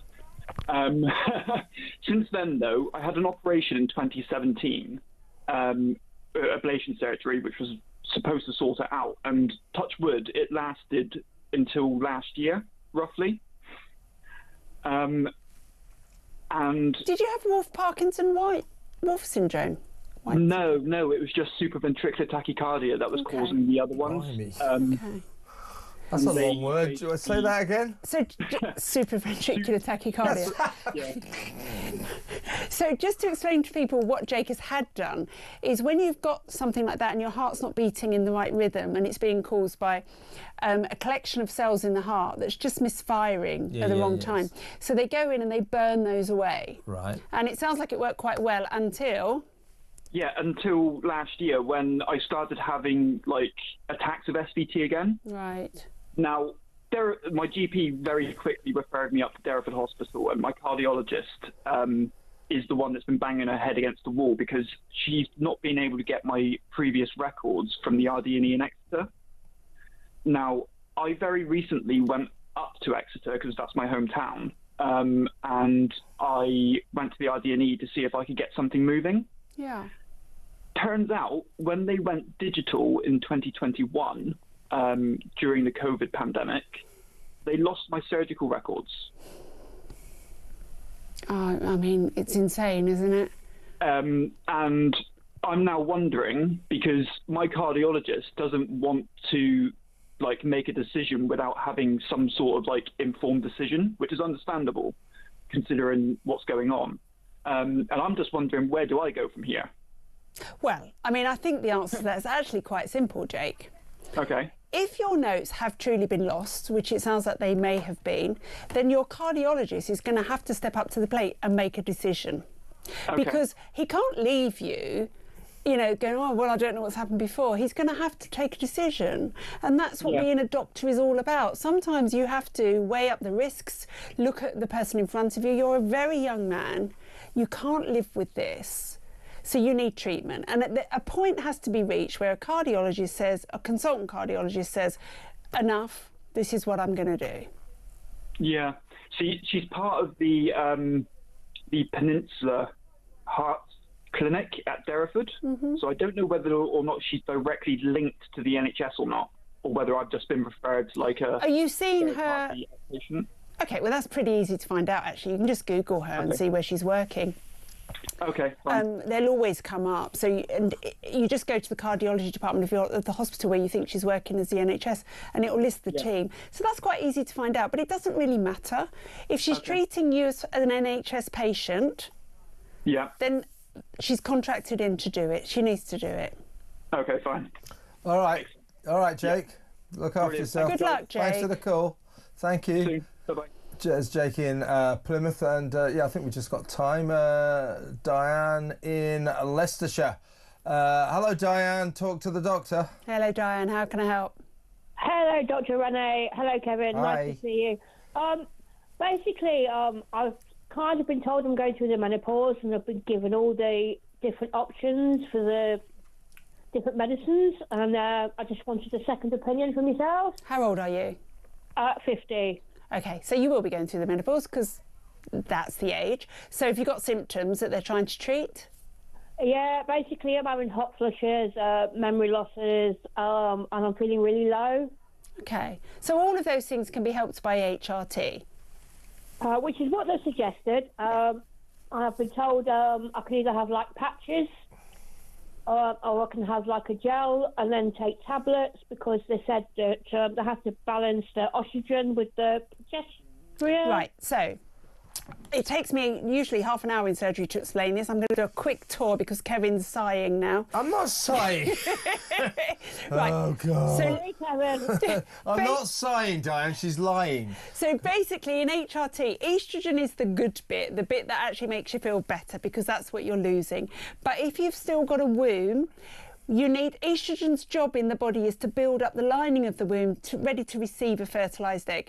But obviously that's not happening here. So you need to take progesterone to keep the womb suppressed and safe. So those two bits are important. You can do it in various ways. You can either have a patch with everything in it, so you just change that twice a week. You can have a spray of estrogen on your arm or your leg, but then you have to take a progesterone. You either do that as a tablet at night, or you can have a Mirena coil. So, or you can have an oral tablet that's got everything in it. In terms of risks, the oral tablet is slightly more risky in that you've got a risk of deep vein thrombosis or stroke, but it's tiny. That wasn't offered. You weren't offered, the okay. on the arm and everything was offered, and the patches. So I take the view that my job is to tell you everything that's available and the risks, and then you decide, because it's your life. So if you did want a tablet, they are available, and you just ask for a combined oral tablet. But after that, they're all very similar in terms of risk profile, which is a very small risk of breast cancer, about an extra case per 1,000 a year. And in the patches, and the skin, you don't have the deep vein thrombosis or stroke risk anymore, but you still have the breast cancer. The issue that I had is that I work shifts, so trying to take tablets and trying to take them at the same time every day is difficult. So do the patch. Because all you do is you choose 2 days a week, let's say Monday and Thursday or Sunday and Wednesday, and you just change it on those days every week. That was a decision I'd kind of come to, but she said there was like a gel that you could put on and you could change the dosage yourself from like 1 to 4. You can, but then you've got to take a tablet when you go to bed. So only you can make that decision with lifestyle. Okay, Diane. You basically confirmed exactly what my doctor said, who I think actually... There you go. You've got a good doctor, and you got 2 good doctors. There you go. Excellent second opinion there, Diane. So all the best. Thank you very much for an excellent call. That's Diane in Leicestershire. That's about it. Thank you very much, Renee. Another excellent call, Dr. Renee. Dr. Renee will be back next Thursday, same time, same place, right here on Talk on the Political Asylum from 8 o'clock until 9 o'clock. That's next Thursday. Thanks again, Renee. Now, when we come back, we have important issues to discuss. Meghan's got a new podcast out. It's called Confessions of a Female Founder. Whatever the hell that is. Yeah, that's what I said earlier. It's the Confessions of a Female Fish. It's going to be it's Confessions of a Female Founder, not Flounder. I made exactly the same joke earlier on. Anyway, Kinsey Schofield will be joining me from the West Coast to discuss that. Plus, the fact that Meghan with Love hasn't really been a hit, you know, so you better stay tuned. We'll be back straight after the news.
across the UK. On DAB+, on your smart speaker, on your smart TV, and on your side. This is Talk.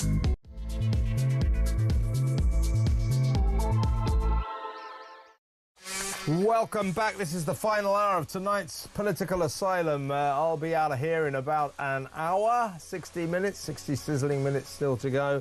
Whenabouts, Ash Gould and Andre Walker will take over the helm of the Good Ship Talk and take you through to 1 a.m, 10 p.m. until 1 a.m. Andre Walker and Ash. So lots for you to look forward to. I won't hear them because I'll be on the train.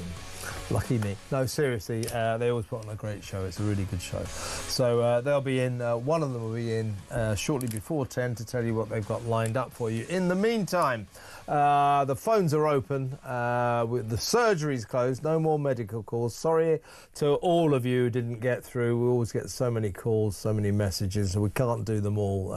Really sorry. But you know when she's around, 8 to 9 on Thursday. We'll see if we can get you next time.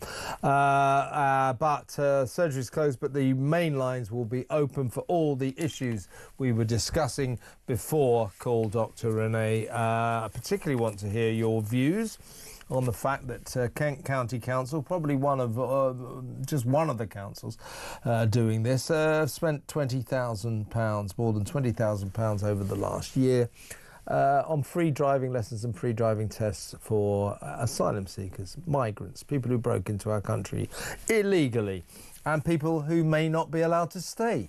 Asylum seeker means you've applied for asylum and you're waiting to find out whether or not the authorities, the British authorities, will allow you to stay. So these people are temporary. So we're giving them free driving lessons. For all we know, next week they get kicked out of the country. What's the point of that? And anyway, why are we giving them free driving lessons in the first place? You know, why are we giving them free stuff? We're supposed to be deterring people from coming to this country illegally, crossing the channel, putting their lives at risk. We just give them enticements. Oh, by the way, once you get here, apart from the free hotel and the 45 quid a week and the free food and the doctors and the dentists and the lawyers, apart from all that, we'll also give you free gifts. You know, we'll get free trips to the zoo, free trips to the local football stadium, and now driving lessons and driving tests. Well, this country's gone stark staring mad, hasn't it? 03444991000. Should Jonathan Reynolds, the business secretary, be kicked out of the cabinet? Should he be sacked? He's a silly little liar. Pretended he was a solicitor. What does he know about business anyway? You know, he's a trainee solicitor. That's his experience of the working world. A trainee solicitor who packed that in because he thought being an MP would give him a better life balance. Is he fit to be the business secretary? Got no experience of business and he's a liar. Pretends that he was more important, more qualified than he actually was. Who does that remind you of? Oh, I know. It's Rachel from Accounts, the lying chancellor. This cabinet, what a shower. What an absolute shower. Before we get to your calls, though, let us know what you think about all that, by the way. 03444991000. Before we get to that, though, it's time to talk about Meghan. With, of course, our excellent royal expert, our guru over there on the West Coast, the great Kinsey Schofield. Welcome, Kins. Kev, I can't see you, but I imagine that you're just as handsome as you were in that Twitter post of you in a pink T-shirt with a wig on. Yeah, is that out there, is it? Oh, my God. Yes, more of that later. Yeah, what a stupid job I've got. Everybody, today, for reasons that will emerge, I dressed as a woman. It's not a personal thing. I did it in the line of duty. You will find out in the course of time why I did this. But I've really got to get a different job. It's not, you know, I mean, for God's sake. So I had to come in early today. So Henrietta said, why are you going in early? I said, oh, I've got to get dressed up as a woman. And she sort of looked at me and I suddenly thought, I just said, do you know what? I've got such a ridiculous job. But there you go. The reasons for my cross-dressing will emerge very soon. First off, let's talk. I want to talk about the performance of With Love Meghan, of course, which is being rather overblown and overplayed by, of course, the Duchess herself. I'd like to laugh at her for the complete failure of her attempts to get us all to call her Meghan Sussex. So far, one person has done that, Drew Barrymore, no one else. So she's still Meghan Markle. What's wrong with being Meghan Markle anyway? She ashamed of her own name or something?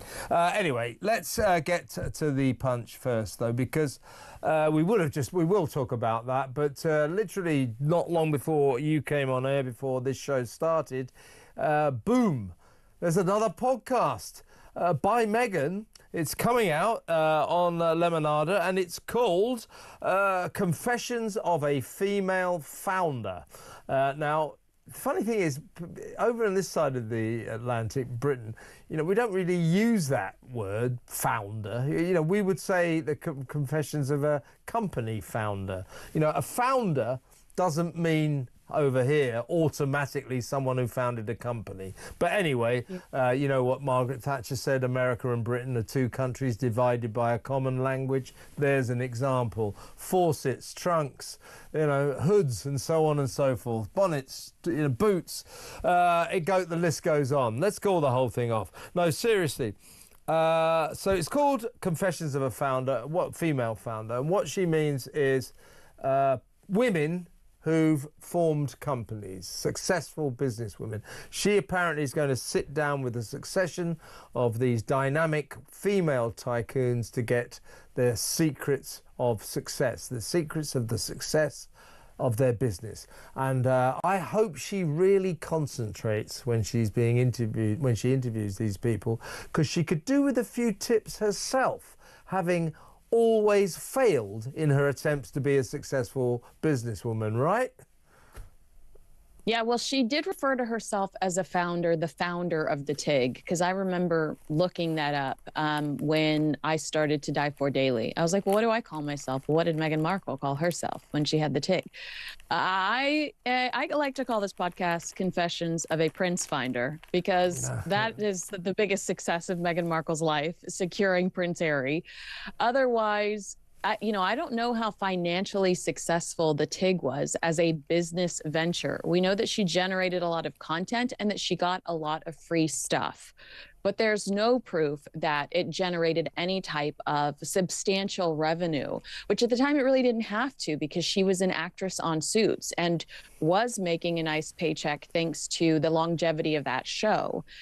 But Confessions of a Female Founder, I don't know if Meghan has launched and executed anything that would analytically be considered a bona fide success. To me, this is a way for her to try to change the conversation about herself, because you are who you associate with. I mean, we even saw that a little bit in her first podcast. You are who you associate with. So if Meghan is consistently seen talking to these people that are self-made, powerful people, like the type of people she was attempting to associate with at that G9 summit in the Hamptons, where no one wanted their picture taken with her.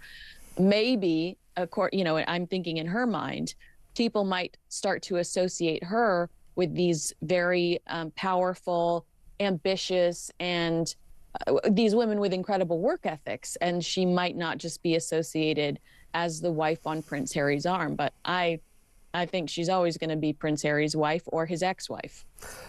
Yeah, indeed. I mean, I think this is, we're going to discuss this on my upcoming show, What Just Happened, which goes out tomorrow night and available. Nice tease. Yeah, exactly. Thank you very much for setting it up. It's going to be available on YouTube all next week as of Saturday morning, but you can watch it live tomorrow night at 9 p.m. on Talk, and I think on YouTube as well. But I'm going to be discussing just this. This is exactly the conclusion I've reached. The problem with Love Meghan is this. She is not a big enough star to sustain a program that's not very good. What she is she's Prince Harry's wife. She married Harry. She's a prince's wife. Well done. It's made you fairly well known. But it hasn't made you a superstar. You are still essentially a C-list celebrity, a minor celebrity. Now, minor celebrities, if they make TV shows, whatever kind of TV shows, possibly cooking shows, then they got to be good. They got to be compelling.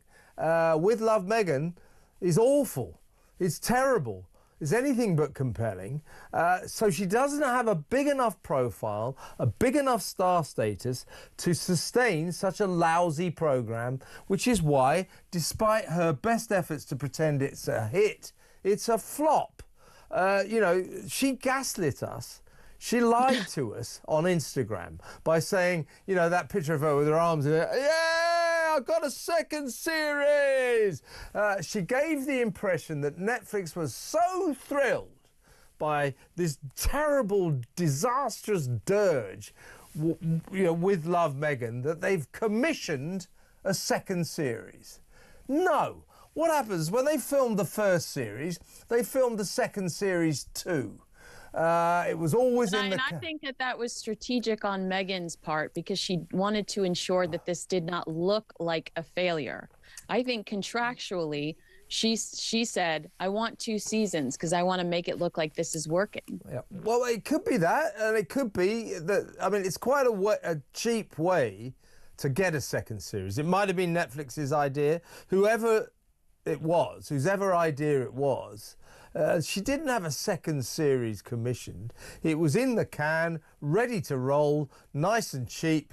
Netflix might as well roll it out. They might as well release it. Let's look at the numbers of this first series, which came out last week. How could we forget, Kinsey? We spent most of the week talking about it to each other. In the first 5 days, when it went global on Netflix, it was watched by 526,000 households. You know, I mean, that's pretty feeble on a global scale. She came in at number 6 on the Netflix charts. Nothing special. She is now... On a Tuesday. Yeah, she is now plummeted out of the top 10. So it's going even worse now. Now, by comparison...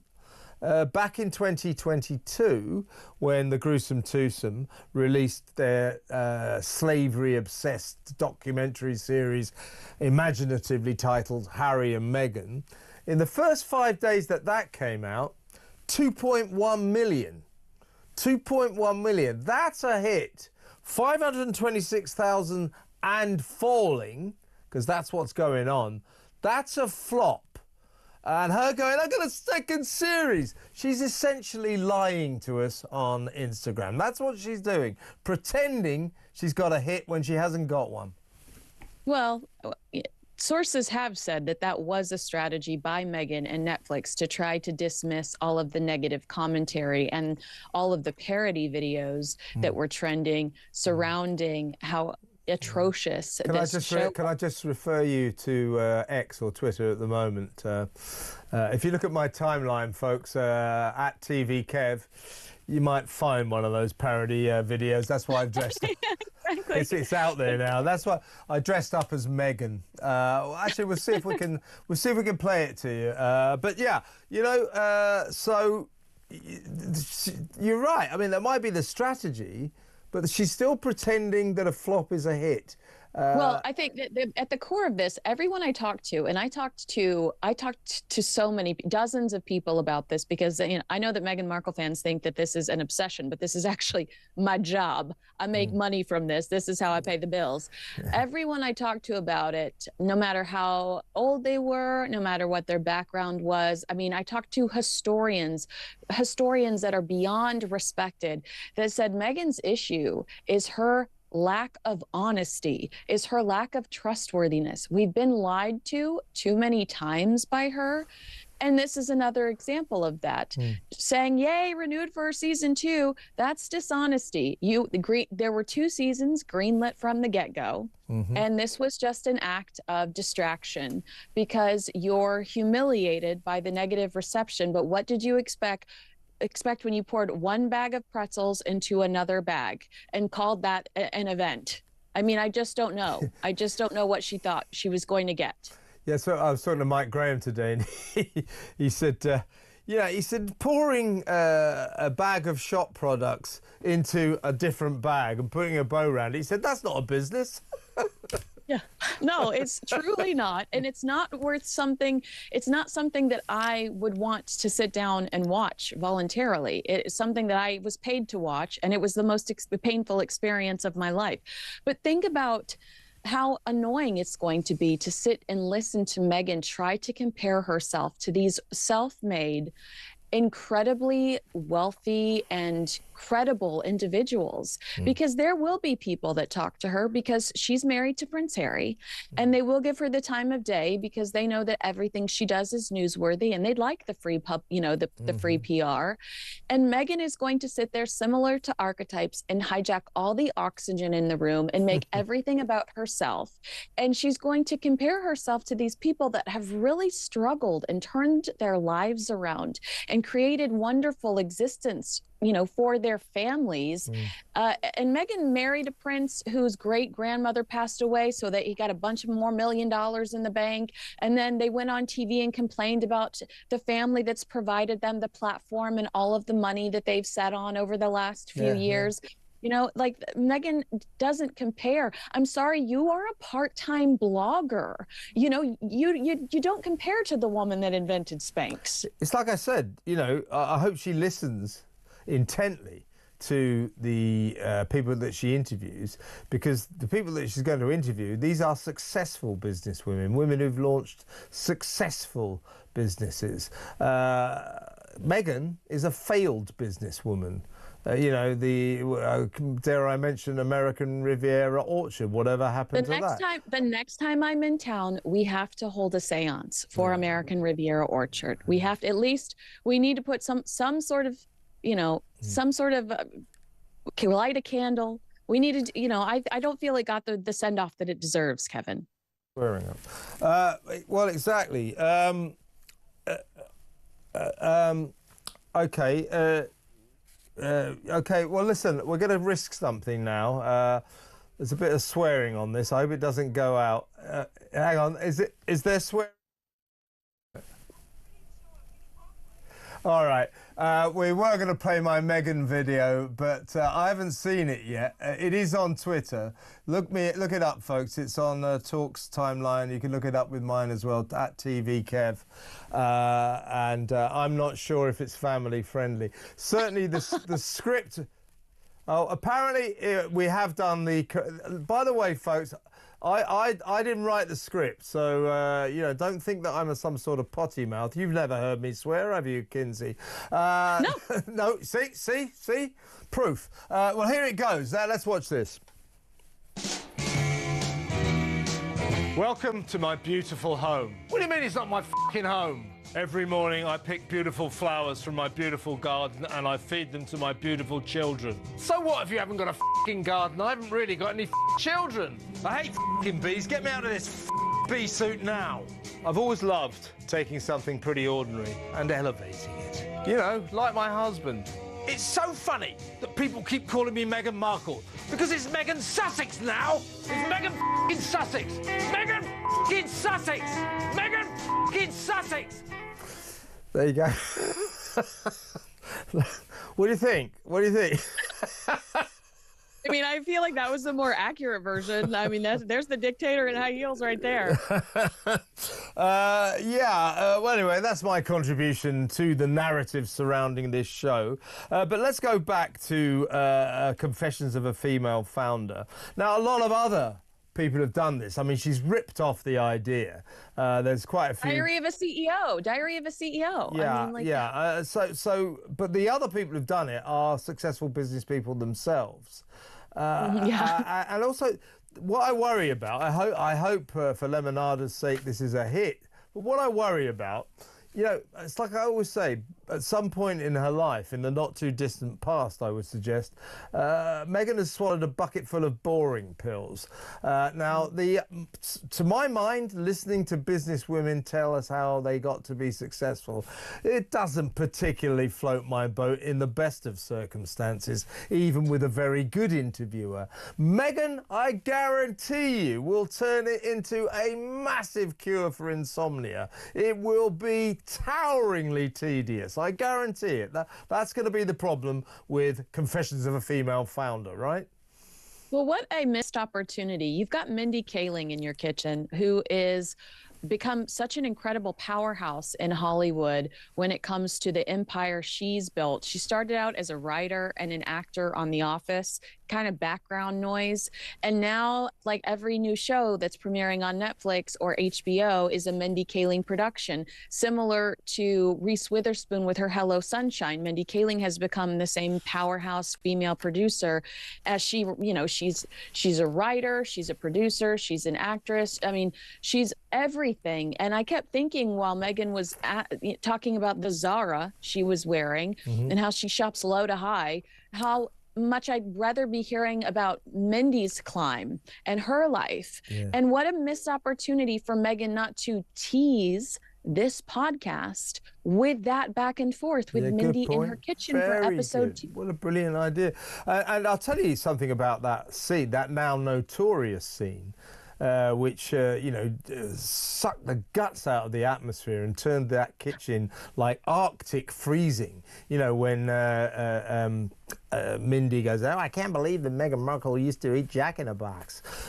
She goes, it's so funny you say that, because it's Meghan Markle, Meghan Sussex now. You know, it was horrible. It was horrible. And I thought, what emanated from the dynamic between those two? I don't know Mindy Kaling, I'll be honest with you. I barely knew who she was before the show. But she exuded a niceness. She came across really well. I thought, what a charming woman. What a nice seeming woman. Meghan, not so much. She came across as really horrible. I agree. Yeah. The way that Mindy handled that with such grace, because I don't know if I feel like that would have hurt my feelings. First of all, Megan's proving, because she calls her my girl Mindy's coming over. You prove that you're not friends with this person beyond the one time you interviewed her for the Archetypes podcast. And you're also proving that you left a really messy scene in that show because you have an agenda. And we proved that, or I think it's proof that it's an agenda when she also ensured that People magazine mentioned that she's Meghan Sussex now because the Sussex name is so important to her. But, you know, to tear someone down... She's not Meghan Sussex, she's Meghan Markle and always will be. What is wrong with being Meghan Markle anyway? Because she's so busy rewriting her history. Yeah, exactly. She's determined to rewrite her history. And one of the critics that defined this show said basically she stands in a kitchen and all these people enter the kitchen and they're given food on the basis that they praise her first. Yes, that's about it. I saw that too. Yeah. Well, when Mindy Kaling says it was the most glamorous. You need to get out more, Kaylee. You know, you really do. Yeah. Let's talk about these reviews just before we come to the end of this classically entertaining conversation, Kinsey. Seriously. These reviews were universally, you know, awful. I mean, I think it was the BBC over here said the reviews were mixed. What? They weren't mixed. They were as one. They were unified. Everybody hated it. Then you add it to, if you like, the amateur reviews on social media, particularly on TikTok, where young people absolutely hated it. Now, all of this... Wait. I haven't even had this conversation with you yet. Have you noticed that while she throws the corn, the cob of corn in the microwave, she has a microwavable bag of popcorn right there. Oh my God, I didn't notice that.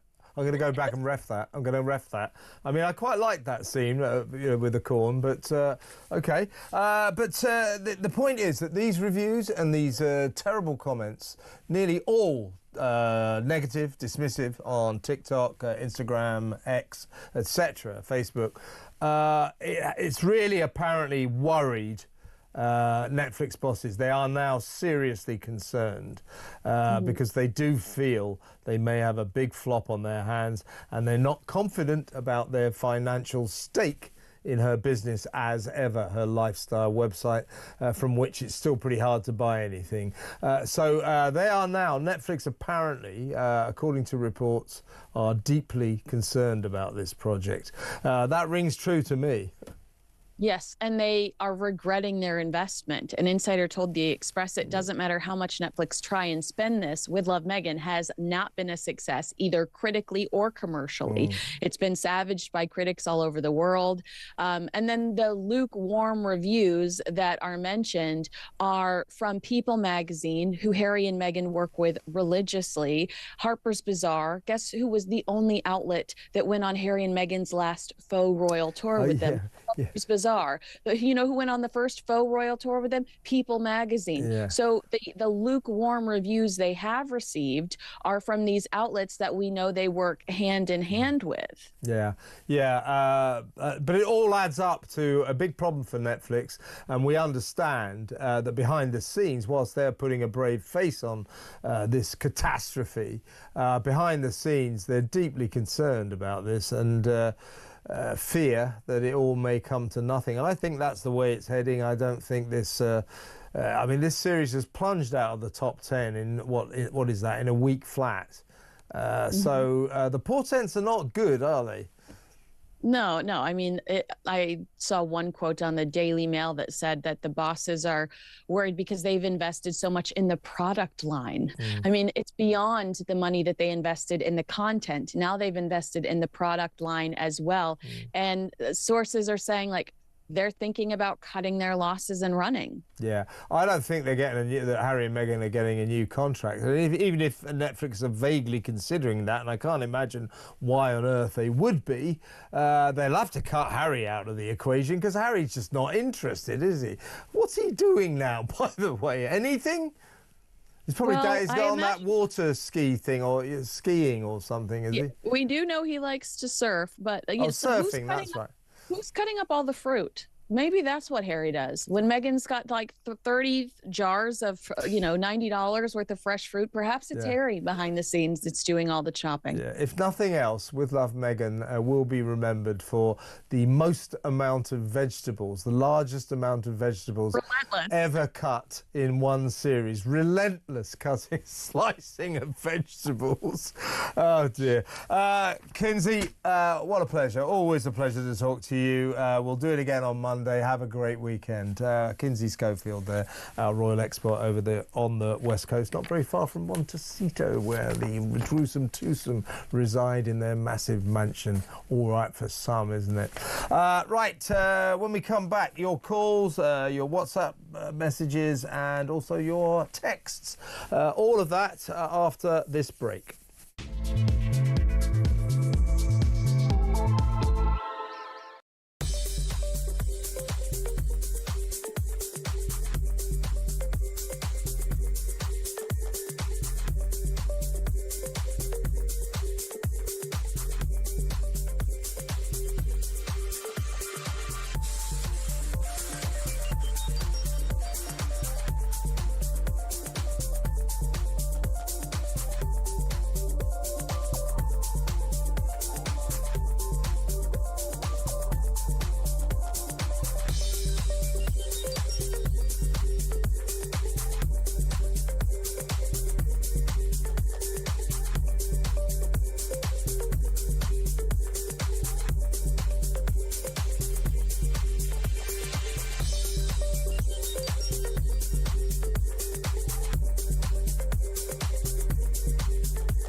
Across the UK, on DAB+, on your smart speaker, on your smart TV, and on your side.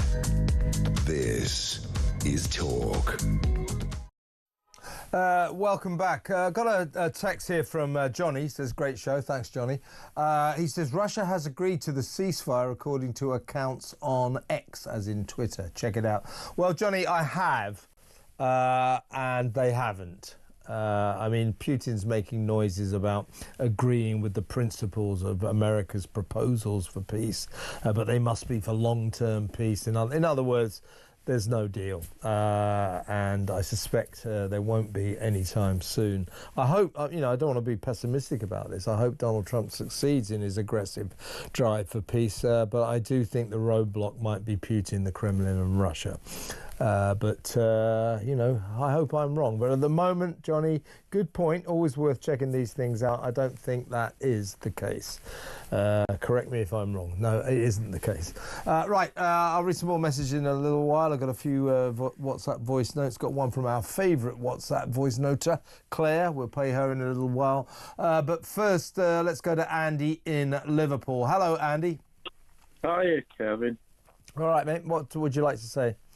Well, the first thing I'd like to say is that I've got two. My eldest son has got a child. Mm-hmm. He's 9 months old. Right. And there's no chance of them getting a house, whether it be, renting or buying. Now, the next thing I'd like to say is that most of this stuff, I think the biggest people need to be investigated are Serco. You mean the contractor that I think they've got, it's them and I think two other companies. These are the big private contractors who go around commandeering hotels, giving hotel owners millions of pounds to use these hotels as asylum seeker accommodation centres. Exactly. And the government has given out contracts to these, I think, three companies worth £4.6 billion. And those contracts last until 2026. Not only that, Kevin, mm-hmm. They are also looking after the security in Parliament. Yeah. Yeah. Yeah. I mean... And I don't know Serco, but some of them actually deal with security in prisons as well. Yeah, exactly. Yeah. And more to the point, the biggest shareholder in this is Sir Winston Churchill's grandson. Was that Nicholas Soames or something? Who is that? That's the one. Yeah, apparently so. So what is your point? I mean, it's annoying, all of this, but it's not against the law, is it? I'm not saying it's against the law. Mm-hmm. What I'm saying is they're trying to bring in people, if you like. Mm-hmm. They're trying to suppress the British people, bring in cheap labour. Yeah, and we have to pay for it. Well, yeah, I mean, companies like Serco have got a vested interest in the migrant crisis continuing. So have loads of immigration lawyers, so have loads of contractors, so have loads of people all around the country. So that's half our problem. There are many, many people making a lot of money out of the migrant crisis, so why would they want it to end? You're absolutely right, Andy, we've got a problem there. And the big problem is it's all legal. But thank you for an extra call, Andy in Liverpool. Let's go to Terence on the Isle of Wight. Hi, Terence. Hi, Ken. How are you doing? I'm all right. What would you like to say? Well, I'd like to talk about the situation with the Home Office. I think we would agree there's a lot of problems with those coming into the country illegally. I'm not disputing it. Mm-hmm. But I think the main issue is the Home Office. I think the Home Office needs to be reformed. I think it's setting its You got ways that and right, not Terence. I mean, what was it? John Reid, the then Labour Home Secretary, back in, what was it, like the early 90s or something? It might have been the late 80s. I can't remember. He said the Home Office is not fit for purpose.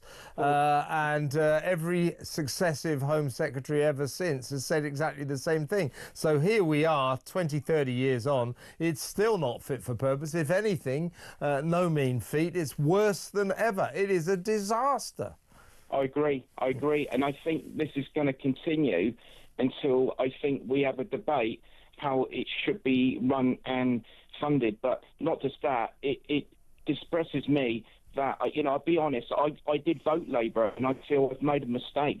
That Labour. Yeah, well, you're not the only one, Terence. A lot of people got buyer's remorse, buyer's regret. Of course. And I'm afraid that, until this issue's resolved, I can't see it improving. But I do agree what you're saying, that there's too many coming in and we haven't got a deterrent. So I think we should look at what Australia's doing. I think we should... Yeah, I mean, look, all of this, people like me say this until we're blue in the face.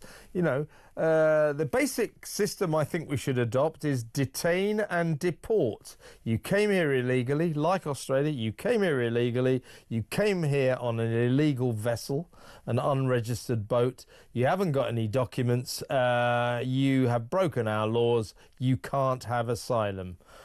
Simple as that. That's what Australia did. They cured their migrant crisis almost overnight. It was a guy called Tony Abbott, their Prime Minister then. We don't seem to have the same resolve because, in my view, a lot of people, particularly in this government, don't want to solve the migrant crisis. They like the migrant crisis. Fits in with their view of no borders, the international people of Benetton and all that kind of stuff. It's hippy-dippy virtue signalling stuff, I'm afraid. Terence, we're on the same page, but fixing the Home Office, good luck with that. It seems to be fix-it resistant. Good call, though, Terence. Thanks very much for ringing. Call me again. Better go to break now. When we come back, we'll talk to Michael in Reading. Stay where you are, Michael. Stay where you are, everybody else.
Across the UK, on DAB+, on your smart speaker, on your smart TV, and on your side.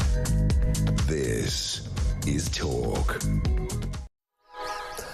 Welcome back. We're going to go to Michael in Reading in just a second. I've got some WhatsApp voice notes. I better play them. We're going to play first our favourite WhatsApper, Claire, on driving lessons. Take it away, Seems Claire. the rats are working in our councils too. So our council taxes are going up and we give these illegals all their heart's desire, while our young people are losing their work, our pensioners only just surviving their cold winter, and our army veterans sleeping rough on our streets.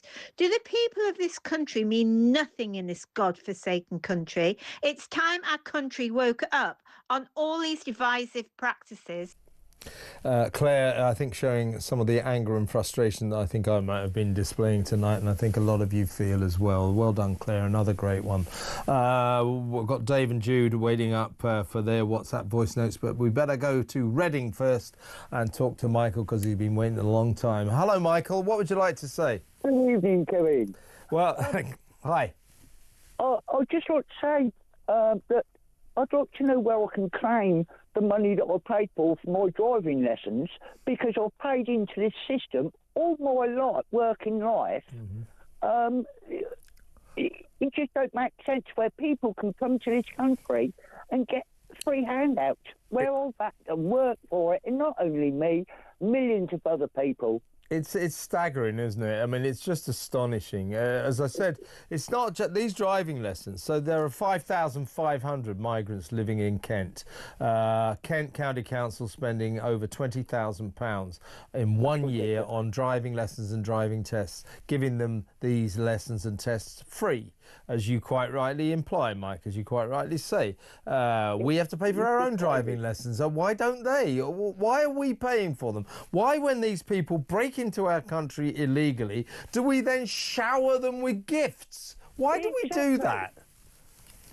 Like yourself, I've been working all my working life, and I've paid into the system. They come over here and they get free gifts, like you said. They get homes, and now they're even getting free driving lessons. It's just crazy. It's crazy, and who's paying for it? You, me, British taxpayers. Exactly. It's an outrage, and I can feel that you share my anger, Michael. Really good call. Thank you for ringing, Michael in Reading. There. One more voice note, Dave this is the place, isn't it? Dave in Southport. To me, they're trying to water down the word terrorist. He was definitely a terrorist because he terrorised 3 kids and then he killed them. Terrorised, terrorist. Simple as that. They're trying to water it down, and it's just wrong on every level. They've put us in grave danger and we are not happy at all. Yeah, it's all part of the kind of Southport cover-up. Even after they finally conceded that Axel Rudikabana, they knew all along, actually had an Al-Qaeda manual and enough ricin poisoning to kill thousands of people. So no, it's still not a terrorist. No, it's not terrorism. I say, well, there's a fair kind of aura of terrorism here, isn't there? Al-Qaeda training manual written by an Islamic extremist. Oh, I don't know. I think you could use the word maybe terrorism here. Ricin poison to kill thousands of people? Maybe terrorism. It's not terrorism. Rubbish. It's all part of the cover-up. That was Dave on Southport. Let's go back to the phones. Let's talk to Peter in Croydon. Hello, Peter. You want to talk about the Chagos Islands? Oh, yes, that's right. Sorry. That's it, you forgot, did you? Yeah, sorry. Yeah. The Chagos Islands and the tariffs. Yeah. I would have thought by now Trump uses tariffs as a bargaining tool, doesn't he? Kind of, but go on. What's your plan here? Why can't? I reckon Trump is doing the tariffs. He's waiting for Starmer to say, look, I'll scrap the Chagos deal if you don't put tariffs on our. I mean, that makes sense, doesn't it? Yeah, but I don't think Trump will go along with that. And also, so far, I'm not sure what Trump's game is, but so far, he said, his actual quote was, I'm minded to go along with Britain giving away the Chagos Islands. No, I don't believe that. Well, he said it. Yeah, I know. I'll tell you, Peter, he's not that bothered about the Chagos Islands. And we'll need a whole lot more than not giving away the Chagos Islands as a bargaining chip to negotiate with Trump about tariffs. I think the only thing we can do, I mean, you heard what he did to France. So the EU slapped him with tit-for-tat tariffs. So he's now slapped a 200% tariff on French wine, French alcohol. If you screw around with him, he'll screw around with you. We don't really have anything that he wants. So the only thing we can hope for in terms of tariffs, because he's hit us with a 25% tariff on steel and aluminium, is this sort of alleged special relationship we've got. We've got to be, what Starmer's trying to say is, don't you like us more than the rest of Europe? Please, can we have a special dispensation? Please, can you leave us alone? But good luck with that. Good luck with that. We've only got services, haven't we? We've got nothing he needs, nothing he wants. But maybe the special relationship will help us. But at the moment, doesn't look good. Peter, good point though. Good point. Interesting point. Thanks for ringing, Peter in Croydon. We're going to go to break now. When we come back, another voice note, and we will pick up the phones again now.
across the UK, on DAB+, on your smart speaker, on your smart TV, and on your side.